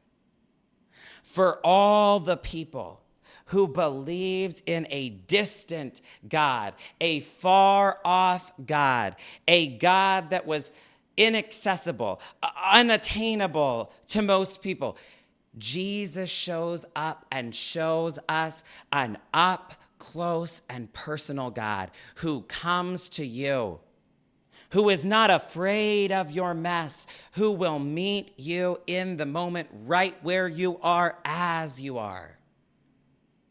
For all those that believes in a separate God, Jesus shows us a God who loves humanity, embraces humanity, becomes one of us, and shows up on the scene and embraces us and calls us friends. There are so many examples I could give here, but the first place I had to begin as I share with you 5 truths that have made a difference for me, 5 reasons I find Jesus compelling, is Jesus gives us a unique photograph of God. And my theology major nerd self is going to come out here for a moment, but one of the reasons this is important to me is because if we ever have a conflict between somebody's idea, somebody's opinion, somebody's perception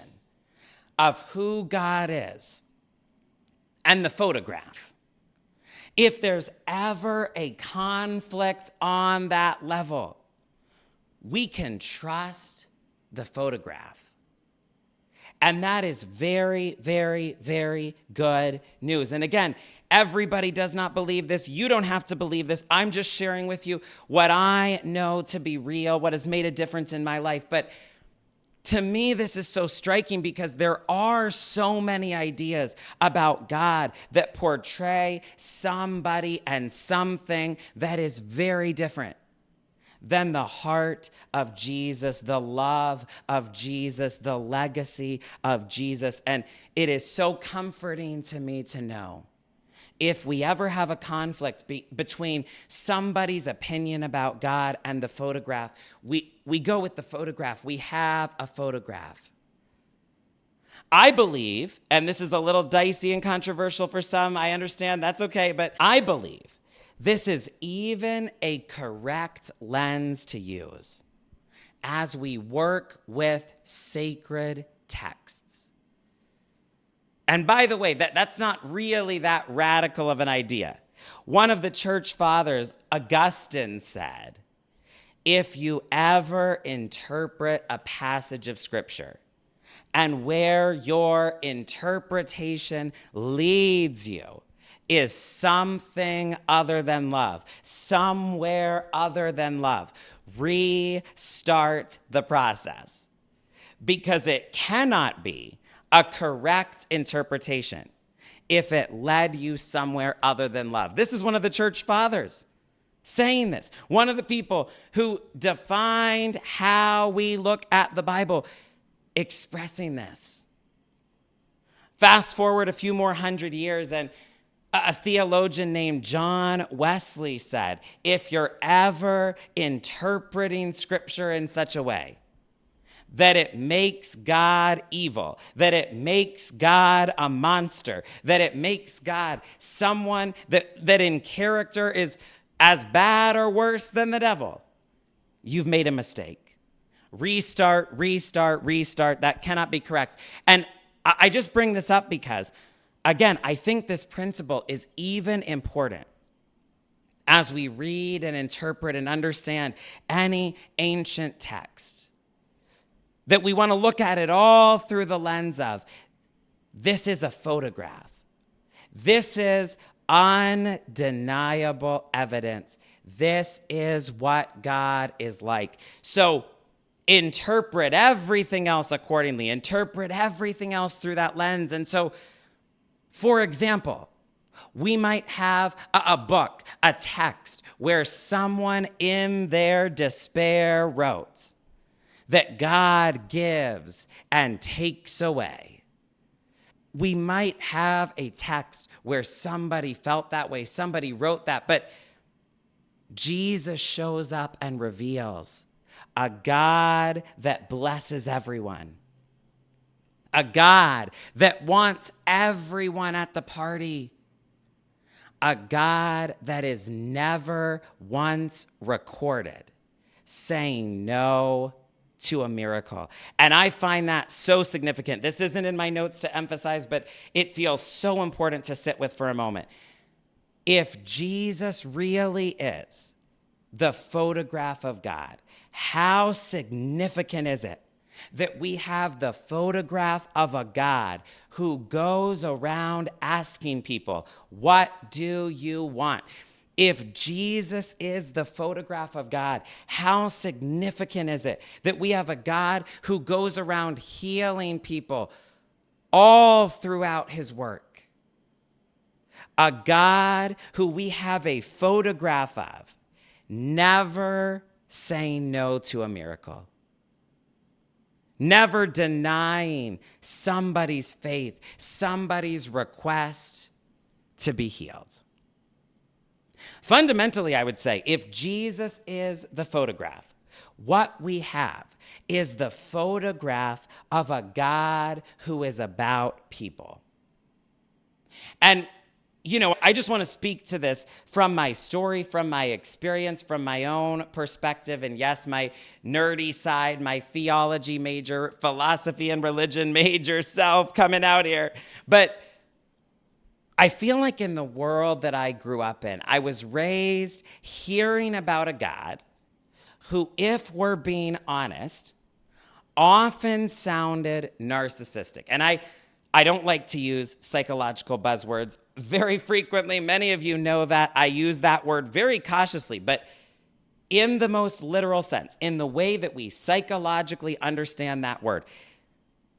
If I'm being honest, I often grew up feeling like I was hearing about a God who was narcissistic, where it was never really coming from love. It was never really about caring about people. It was never really about God loving people. And there were even people who said, that is not the gospel. That is not the good news.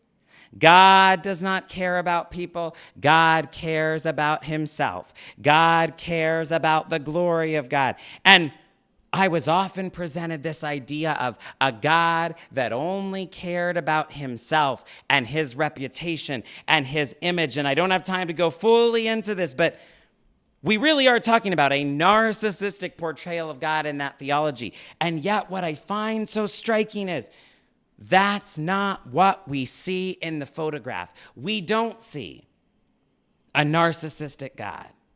We don't see a God who only cares about reputation and image. We see a God who would step in and take your place in the suffering. A God who would heal absolutely everything, inside and out. A God who would lead people and provide for people and bring them into perfect supernatural provision right on time. God is about people. I firmly believe that with all my heart. And by the way, that is why I'm so passionate about this message that no matter who you are, God really does want good things for your life, the very best for your life, because that is the photograph. That is the heart of God. God is about people. There's a text that I love from early Jesus followers that said, make it clear to everyone that you are on their side. Somebody please type that one out for us in the comments. Make it clear to everyone that you meet, that you are for them, that you are on their side. I believe that is the position of Jesus. And whether or not you vibe with Jesus, I want you to know, no matter what, I am on your side. I want you to know that. I want you to hear that. I want you to feel that. No matter who you are, no matter what you believe, no matter how you got here, I am on your side. Jesus is a photograph of God. A photograph that shows us God who has always been unconditional love, never anything else. A photograph that shows us a God that is for people.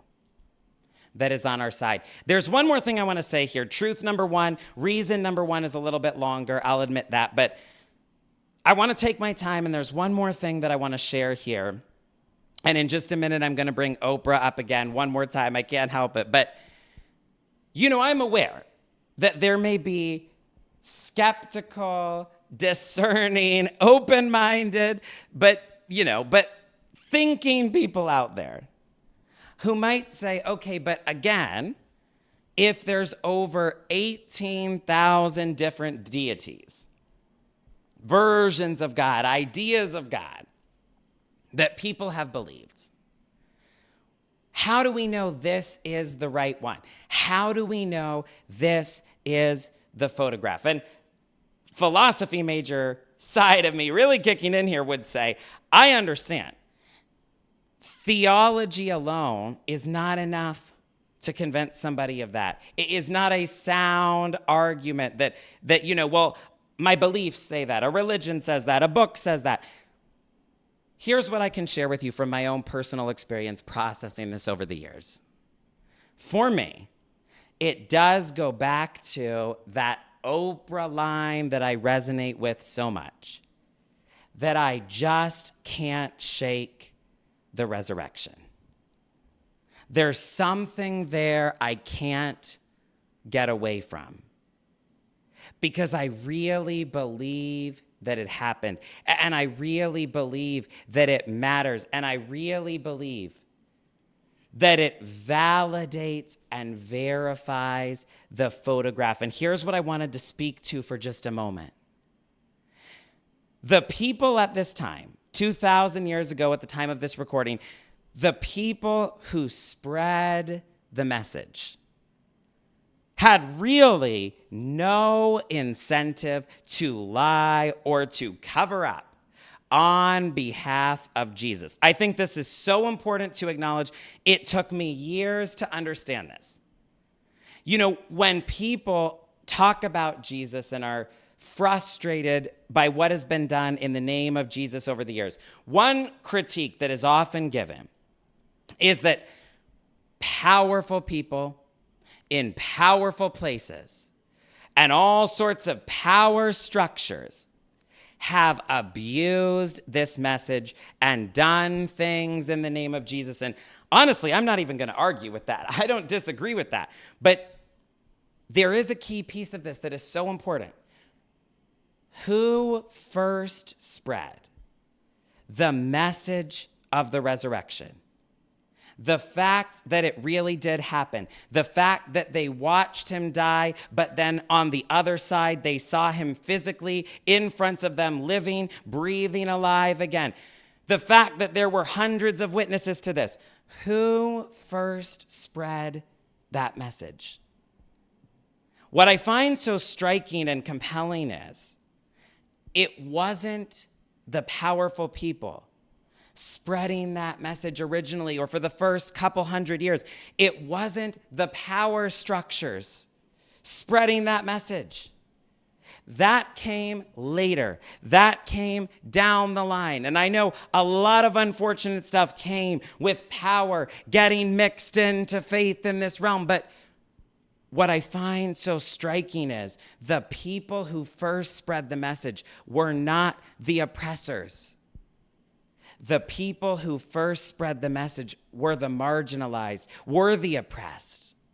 And they had no reason to lie, no benefit to lie, no incentive to lie. They were attacked for this message. They were attacked for this being their own personal truth that they wouldn't shut up about and stop talking about. And so to me, that is so undeniable. That is so compelling. That makes it so real. That the message of a resurrection was not spread because there was any hidden agenda or incentive or benefit. If it had not really happened, the people who followed Jesus would have felt betrayed, would have felt devastated, would have felt let down, and they would have had no reason to offer a cover-up for someone who was wrong, for someone who was delusional, for someone who was now gone. In fact, there was a lot of oppression. There was a lot of pushback. There was a lot of forces present trying to get them to shut up, and they wouldn't. The oppressed people would not shut up and stop spreading the message because there was something that was that real and meaningful and true to them. And that gives me such hope and encouragement, even when my doubt is the loudest. I believe we have reason to know, even when it comes to the realm of the invisible, because we have a photograph of God, and a photograph that tells us God has always been love. Reason number 2, truth number 2 that I want to share with you today. Jesus honored and celebrated the faith of every person he encountered. If you're writing these down or typing them out in the comments, you can jot that one down for us. Number 2, Jesus honored and celebrated the faith of every person he encountered. I shared with you that even when I wasn't necessarily sure how interested I was or what I thought and believed about Jesus, in that little white business notebook all of those years ago, when I asked myself, what is my core message to the world? The answer I immediately knew was all things are possible for the one who believes. And what I was drawn to about that particular text, those particular words, that particular idea that has been at the core for me all of this time is the truth that it is expressing about the power of our belief, the power of faith. When I first started doing these teachings and the Stephen Lovegrove show in this way, one of the very first things I did was a series about increasing your faith. And it is available online. You can still listen to it and check it out. But, it's interesting because when we use that word, a lot of people hear it and they assume we're talking about religion. Like faith equals religion, or faith equals a certain category of people, a certain category of media or content perhaps. But when I use the word faith, I'm talking about belief, the power that lies in your belief. And this is something that Jesus spoke to again and again and again. The story, in fact, that my core message in that particular quote came from is a story where somebody is seeking Jesus out for a healing. Why? Because Jesus spent his life and his days and his ministry healing people one after the other. He was known for healing people. He was known for blessing people. He was known for miracles. And we have a story of somebody who is seeking a healing, seeking a miracle from Jesus. And in the story, which you may have heard me teach before, he says, if you can. Would you do it? Would you heal them? I am asking for a miracle if you can. And there is something so striking to me about this story that I've never been able to get away from, because Jesus doesn't respond and say, of course I can. Jesus actually responds in a way that repeats the question back to him and says, if I can, all things are possible for the one who believes.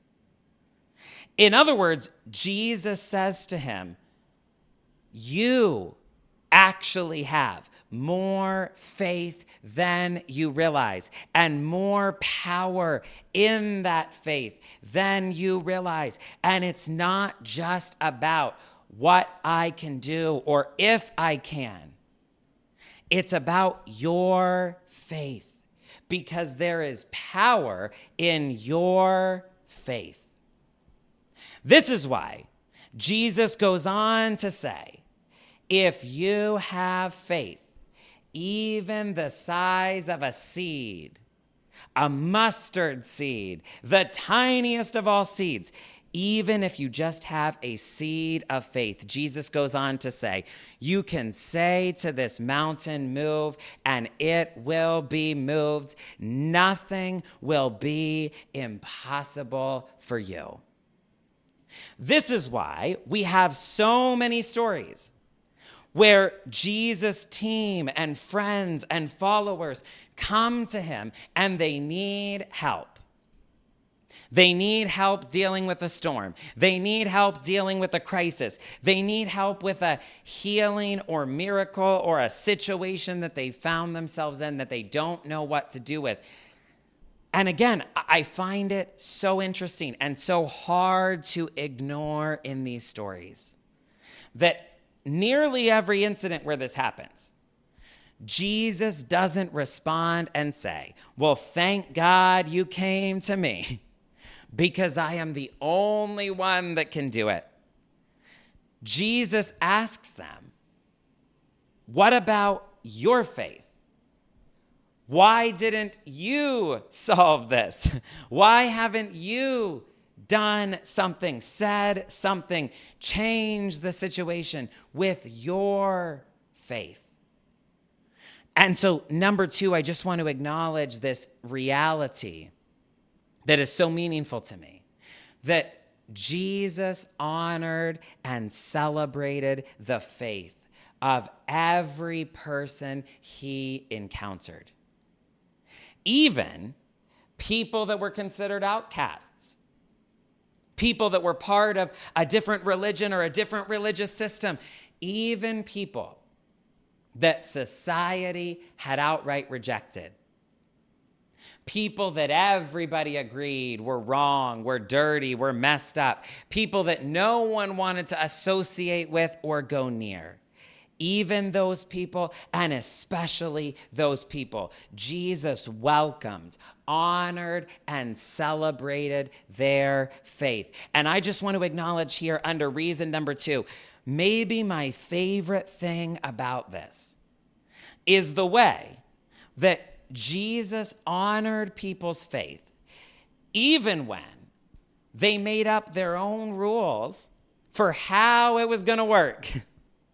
And I know that might sound funny, but I'll explain what I mean here. But, we have story after story of somebody coming to Jesus with faith, with belief in their heart, believing for something. And every single time, Jesus honors and celebrates their faith. But what cracks me up is, in so many of these instances, people are just making stuff up to believe. For example, one woman makes up a rule that if I can just get to Jesus and touch the hem of his garment, if I can just reach out and make a little bit of contact with the tiniest little edge of his clothing, I am sure that will do it. I am sure that will be more than enough. I will be healed. You know what's wild to me about that? There was no rule that said that. There was no law that said that. There was no principle that said that. She made that up, or it came from somewhere in her heart. And yet Jesus honored and celebrated that faith. I find that so beautiful, so amazing. There's another story where people essentially make up the rule. If we can just get you into the room, you will be healed. It is done. It is finished. And again, I'm not aware that there's any text that that's based on. I'm not aware that there's a single principle that that's based on. But even when somebody came up with their own formula, their own equation, their own blueprint for healing, time after time we see Jesus honored and celebrated the faith. One more story I'll mention here before I go on to reason number 3, but I feel led to share this one. There's a story where a government official, I believe it was, is asking for the healing of his son. And if I'm remembering the story correctly, Jesus offers to him, "Do you want me to come to your house and heal him?" And again, what I love about these stories and the realness, the rawness, the humanness, the messiness of them is this person just makes up a rule, just invents from his own heart, from his own belief, a blueprint for healing. And he says, "You know what? I don't think you actually have to be there in person. I am aware of the power of authority. I am aware of the power that lies in a word spoken with authority." And the man says, "I actually believe you can speak it from here, even from a distance. And as it is spoken, he will simultaneously be healed." Now, again, I don't know where he got that from. No text, no law, no principle, but yet again we see Jesus honored and celebrated his faith. And so reason number 2 that I find Jesus so compelling is because I believe we are all given the divine invitation to believe, with the promise, with the encouragement, with the truth that there is so much power in our faith. In fact, a mountain moving power in our faith. That something happens in the invisible realm every time we choose to believe. And I just want to say here, I love the simplicity of this. The simplicity of faith understood from this angle. The simplicity of all you have to do is believe. Because, as someone who has coached people for 10 years, as someone who has been a student in personal development and spirituality for almost 15 years at the time of this recording, what I can tell you is that so often the equation for breakthrough, the equation for healing, the equation for quote unquote success gets so complicated. Anybody feel me on that? Anybody else ever feel that way? You can let me know in the comments if you're on YouTube. But the equation gets so complicated sometimes. And you've got to do this, and you've got to do this, and you've got to do this. And do this in the morning, do this at night. Do this every day. Do this 3 times. Do this 10 times. Do this. And listen, as you know, if you're a part of this community, I am all for rituals and practices and routines that can support you. I am all for consistency, and I certainly understand and teach the power of consistency. But I just want to acknowledge, sometimes, even by accident, we end up in a space where the equation feels so complicated, like there are so many things to do. Like there are so many things to fix and to heal and to work on. Like there's always something else to work on, always something else to clear, always something else that we're not doing or not doing right or not doing well enough. And there is a power in the simplicity of believing. That our job is just to believe. And so on this reason number 2, truth number 2, I will leave you with the beautiful words of Jesus who said, "Don't be afraid, only believe." for somebody who is in the middle of something, in process of something, waiting on the healing, the breakthrough, the miracle to fully manifest. Jesus gave them that encouragement. And maybe that is a message for you today. Don't be afraid. Only believe. Reason number 3. Truth number 3 that I want to share with you here that has changed my life and continues to on a daily basis is this. Jesus showed us how to be fully human and gave us a human connection to the divine. Jesus showed us how to be fully human, the fullest expression of human, and gave us a human connection to the divine.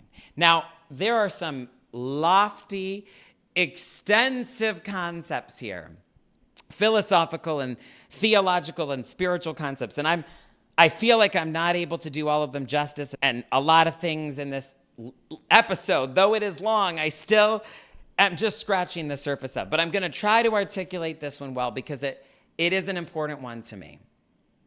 And, I guess I want to begin reason number 3, truth number 3, just by acknowledging. If there is, in fact, a God, wouldn't it be ideal? Wouldn't it be nice?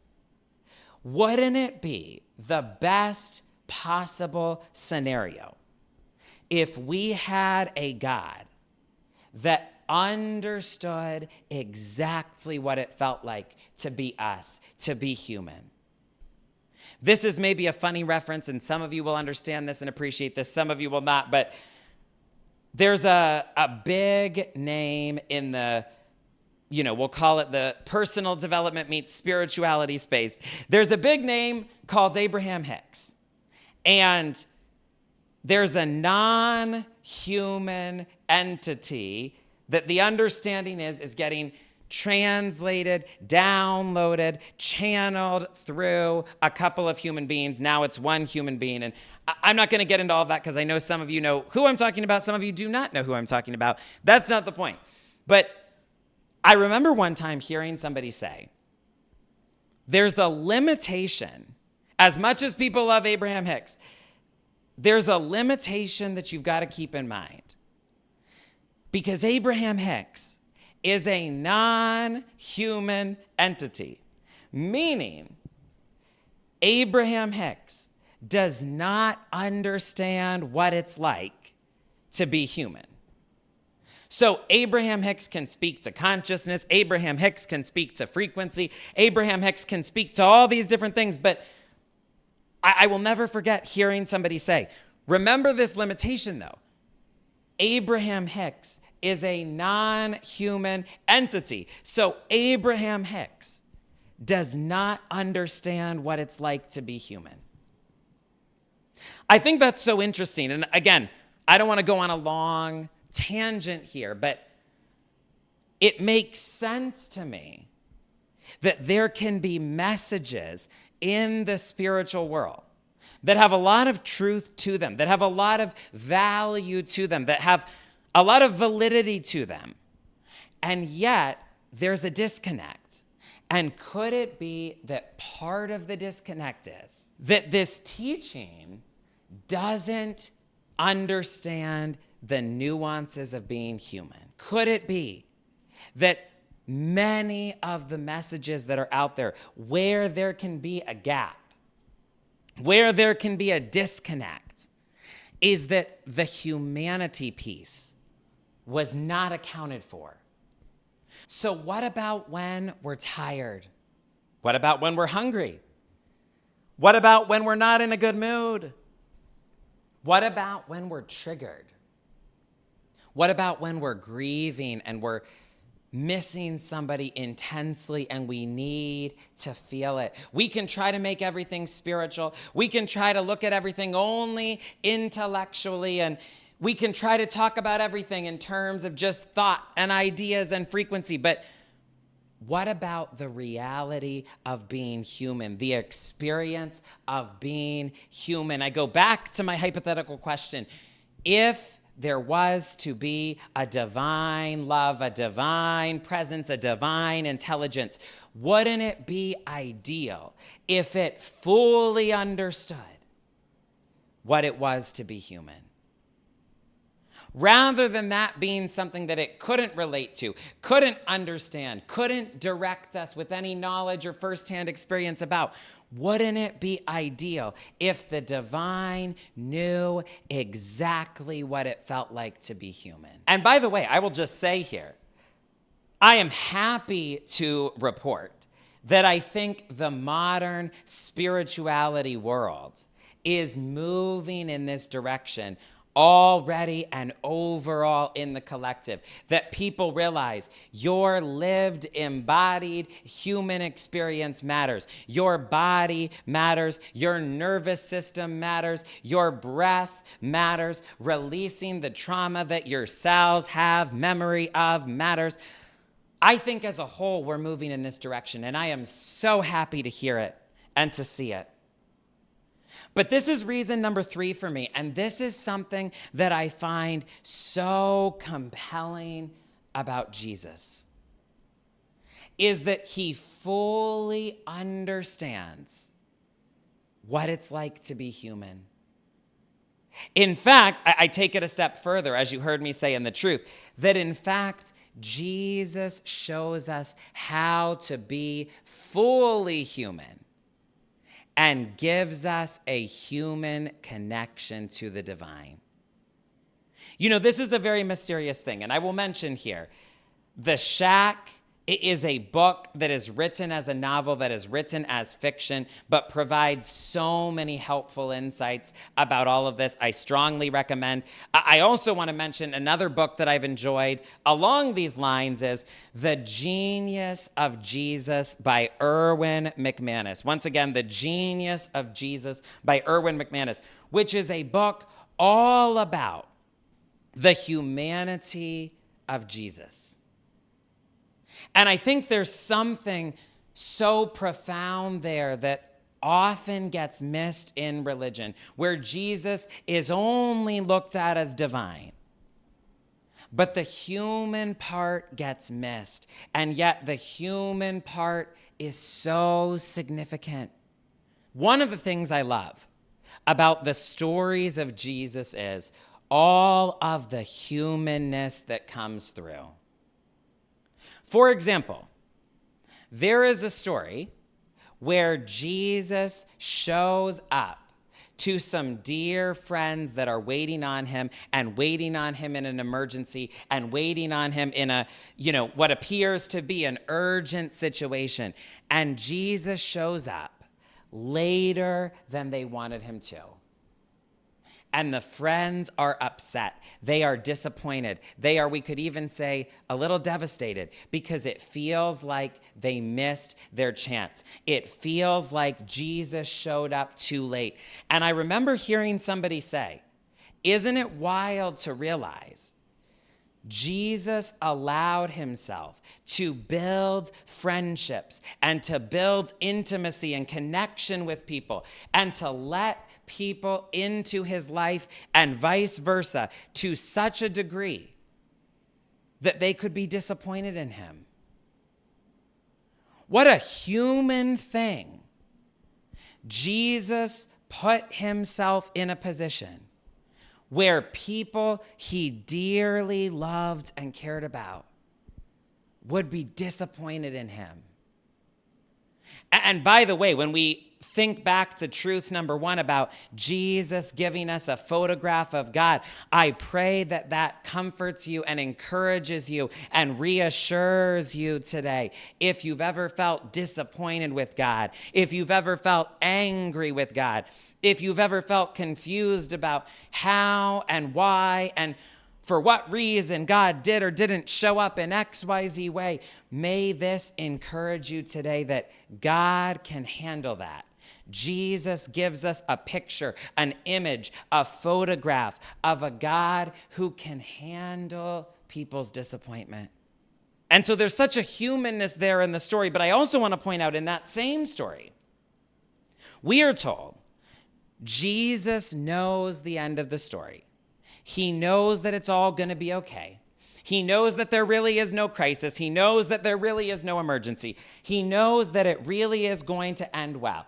And yet we are told he still chooses to weep and feel the sadness and grieve with his friends, to honor their feeling, to honor their emotion, to honor their relationship and their connection and their experience. There's a humanness in all of this. And so there's a both and truth here that, yes, I do believe, as I shared with you in truth number 1, Jesus shows up to give us a photograph of God that we can't deny or refute or be confused about.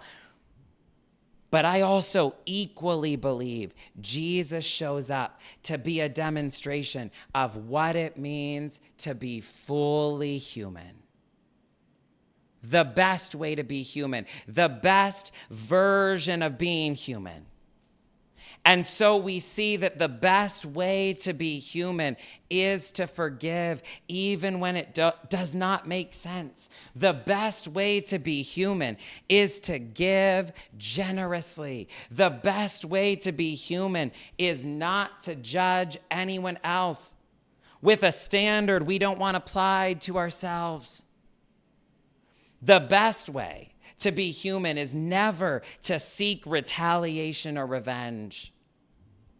The best way to be human is to serve others, to bless others, to empower others, to look out for others, to care about others' needs and desires, not just ourselves. Again, the book, The Genius of Jesus, explores all that was demonstrated about the humanity of Jesus and what it means to be fully human in such a breathtaking way. But one thing I want to acknowledge here, and God help me articulate this well as I share this under reason number 3, truth number 3 is, we needed a human being to, and I'm going to use an analogy here that I'll unpack in a second, but we needed a human being to beat the game and win the game on behalf of all of us. I know that might sound weird, that might sound cheesy. Go with me, I'll unpack it in a second. But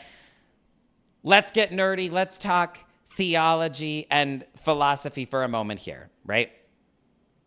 We are told in the ancient texts that describe the creation of the universe, we are told that God made a planet that we call Earth and gave the human beings dominion over it. Dominion means power. Dominion means authority. Dominion means responsibility. I talked about this principle extensively in the 77 Days of Goodness series, but there's this idea of dominion, right? That God created the earth and then gave human beings dominion over it. Now, I love this analogy. If you drive up to a venue and you give the valet your keys to the car, right? It still may ultimately be your car. But when you turn it into valet and walk away and leave them the keys, right? Who has the keys? Who has the current responsibility over your car? Who has the ability to start it? Who has the ability to drive it? Who has the ability to turn it on or turn it off? Even if it is still your car, when you drop it off at valet, you hand the responsibility over to them. You hand them the keys, right? And I don't want to go on too many tangents here, but this is why it is also significant that Jesus said, I give you the keys to the kingdom. You have the keys. And I don't want to go on a whole different direction here, but there's a lot I could say about it. It is not true that God is controlling everybody and everything. I know some people believe that, but the reality is Jesus said, I am giving you the keys to the kingdom. So you have the keys. You have the power of free will. You have the power of decision. You have authority. You have dominion. This is a whole nother discussion. I'm going with the flow here. But to go back to, in the origin story of creation, we are told God births a universe, and within that universe, God births a planet called Earth and gives the human beings dominion. Now, what I find interesting about this is so many of my friends in the entrepreneur world, tech world, LA world, etc., are very into simulation theory. In fact, a lot of people in my life and in these worlds would argue they believe statistically simulation theory is the most likely explanation for who we are, how we got here, and the fact that we can have an experience in consciousness. So I find it interesting. All of these people in my life believe in simulation theory, and those who study simulation theory will acknowledge if we are, in fact, in some sort of simulation, in some sort of experiment, the question becomes, who triggered the simulation? Who set it up to begin with? Who got the ball rolling for all of us? Now, I'm not here to weigh in on simulation theory, but I am here to say it doesn't feel far off to me from the way that a lot of people think about simulation theory, from the way that they think about the great human experiment, that God puts human beings onto a beautiful, perfect planet and says, you now have dominion. You now have the keys. You now have free will. And of course, from a philosophy perspective, we could talk about God respects consent, and so free will is essential. God did not want robots. God did not want slaves. God did not want people that were forced to do something against their will. God wanted a family. God wanted love. God wanted relationship. And so here are the human beings. Here is this wonderful planet. And God says, you have the dominion. You have the authority. You have the keys. And then we get to see what plays out when human beings have the power of free will. When we get to choose for ourselves at the level of cause and effect. Now, we're going to talk about this a little bit more in reason number 4 and truth number 4 in just a moment. But we can acknowledge, as we look back on history, what human beings have consistently chosen at the level of cause and effect has in many cases not been their fullest potential. Not been rooted in love, not been the right choice, the kind choice, the loving choice for anyone involved and everyone involved. And when we look at the record of history, what we have chosen for ourselves, what we have chosen for each other, what we have chosen for those we cared about, what we have chosen for those we did not care for, what we have chosen for this planet and even this physical earth, et cetera, et cetera, et cetera. It has not always gone well. In fact, in many cases, it has not gone well. And I remember one time I heard a fascinating talk that asked a question. If you were God and the choices being made in this human experiment that we call Earth were not going well, and you wanted to have an intervention, how would you do it? If you were God and things on Earth were indeed not going well, and so you wanted to have an intervention, how would you do it? And this is such an important point. And I know this is really deep into the theology here, but this truth is so important to me, and I felt led to share it and to take my time with it today. What we must remember is from the beginning of time, from the beginning of the universe, from the beginning of this planet, we are told, this is our planet. This is our experience. God handed over the keys. God gave us dominion. God gave us authority. So, according to God, human beings are responsible to steward earth and to steward our lives and to steward everything and everyone connected to us. It's not just God's job. It's not God is in control and controlling all of these things. From God's perspective, human beings were put in charge. That is such an important detail to me, because if you're God and things on earth are not going well and you need an intervention, how can you do that? How is an intervention possible? And what I want to suggest to you, and again, I don't know if I'm doing these concepts justice, I'm articulating them to the best of my ability here, but as I understand it, if there was to be an intervention, it needed to happen through a human being. Not some external, outside-in, forced intervention, because God respects human free will. God respects consent. God respects all that has been set into motion on earth. But if there was to be an intervention, the human beings have dominion. The human beings have authority. The human beings are in charge. So the intervention will have to happen through a human.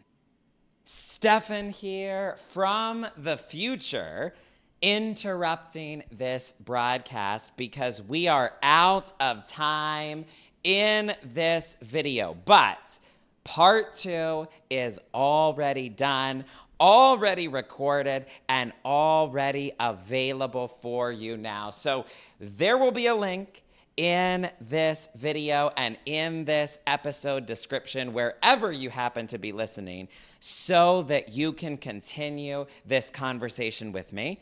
And jump on over to part 2 right now, and I'll give you a little preview and teaser as you get ready for part 2. First of all, in part 2, we're going to talk about the significance of the humanity of Jesus, which I feel like is often underappreciated and overlooked. So we'll begin there. The humanity of Jesus and why I believe that matters so much. Then we're going to get into some juicy stuff, and I'm cracking up saying that because I just saw someone on social media today say, do not use the word juicy. Well, sorry, not sorry. I'm using it. We're going to talk about some juicy stuff because also in part 2, I want to share with you the half of the equation that often gets missed when people present the message of good news. And we're going to get into all the nitty-gritty. We're going to talk about Jesus on the cross and the meaning of those famous 3 words, "It is finished." So that is all coming up, and we're going to get into the nitty-gritty of it. But I really believe half of the equation often gets left out when people present a message of good news. I'm going to unpack all of that for you in part 2. And then last but not least, we're going to talk about the identity that every single one of us is offered, that I personally believe is the best identity in the whole world. better than any level of fame or status or power, better than being a royal, better than being a celebrity. You'll see what I mean, and we'll unpack it all together. But there is an identity available for you to step into today. It will change the rest of your life if you do. And I share all of that in part 2.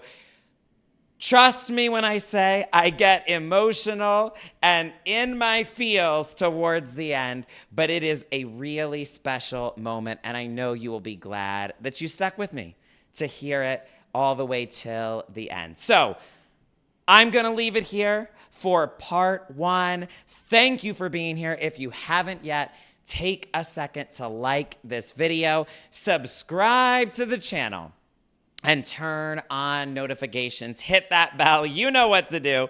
But that will do it for this video, and I will see you over in part 2.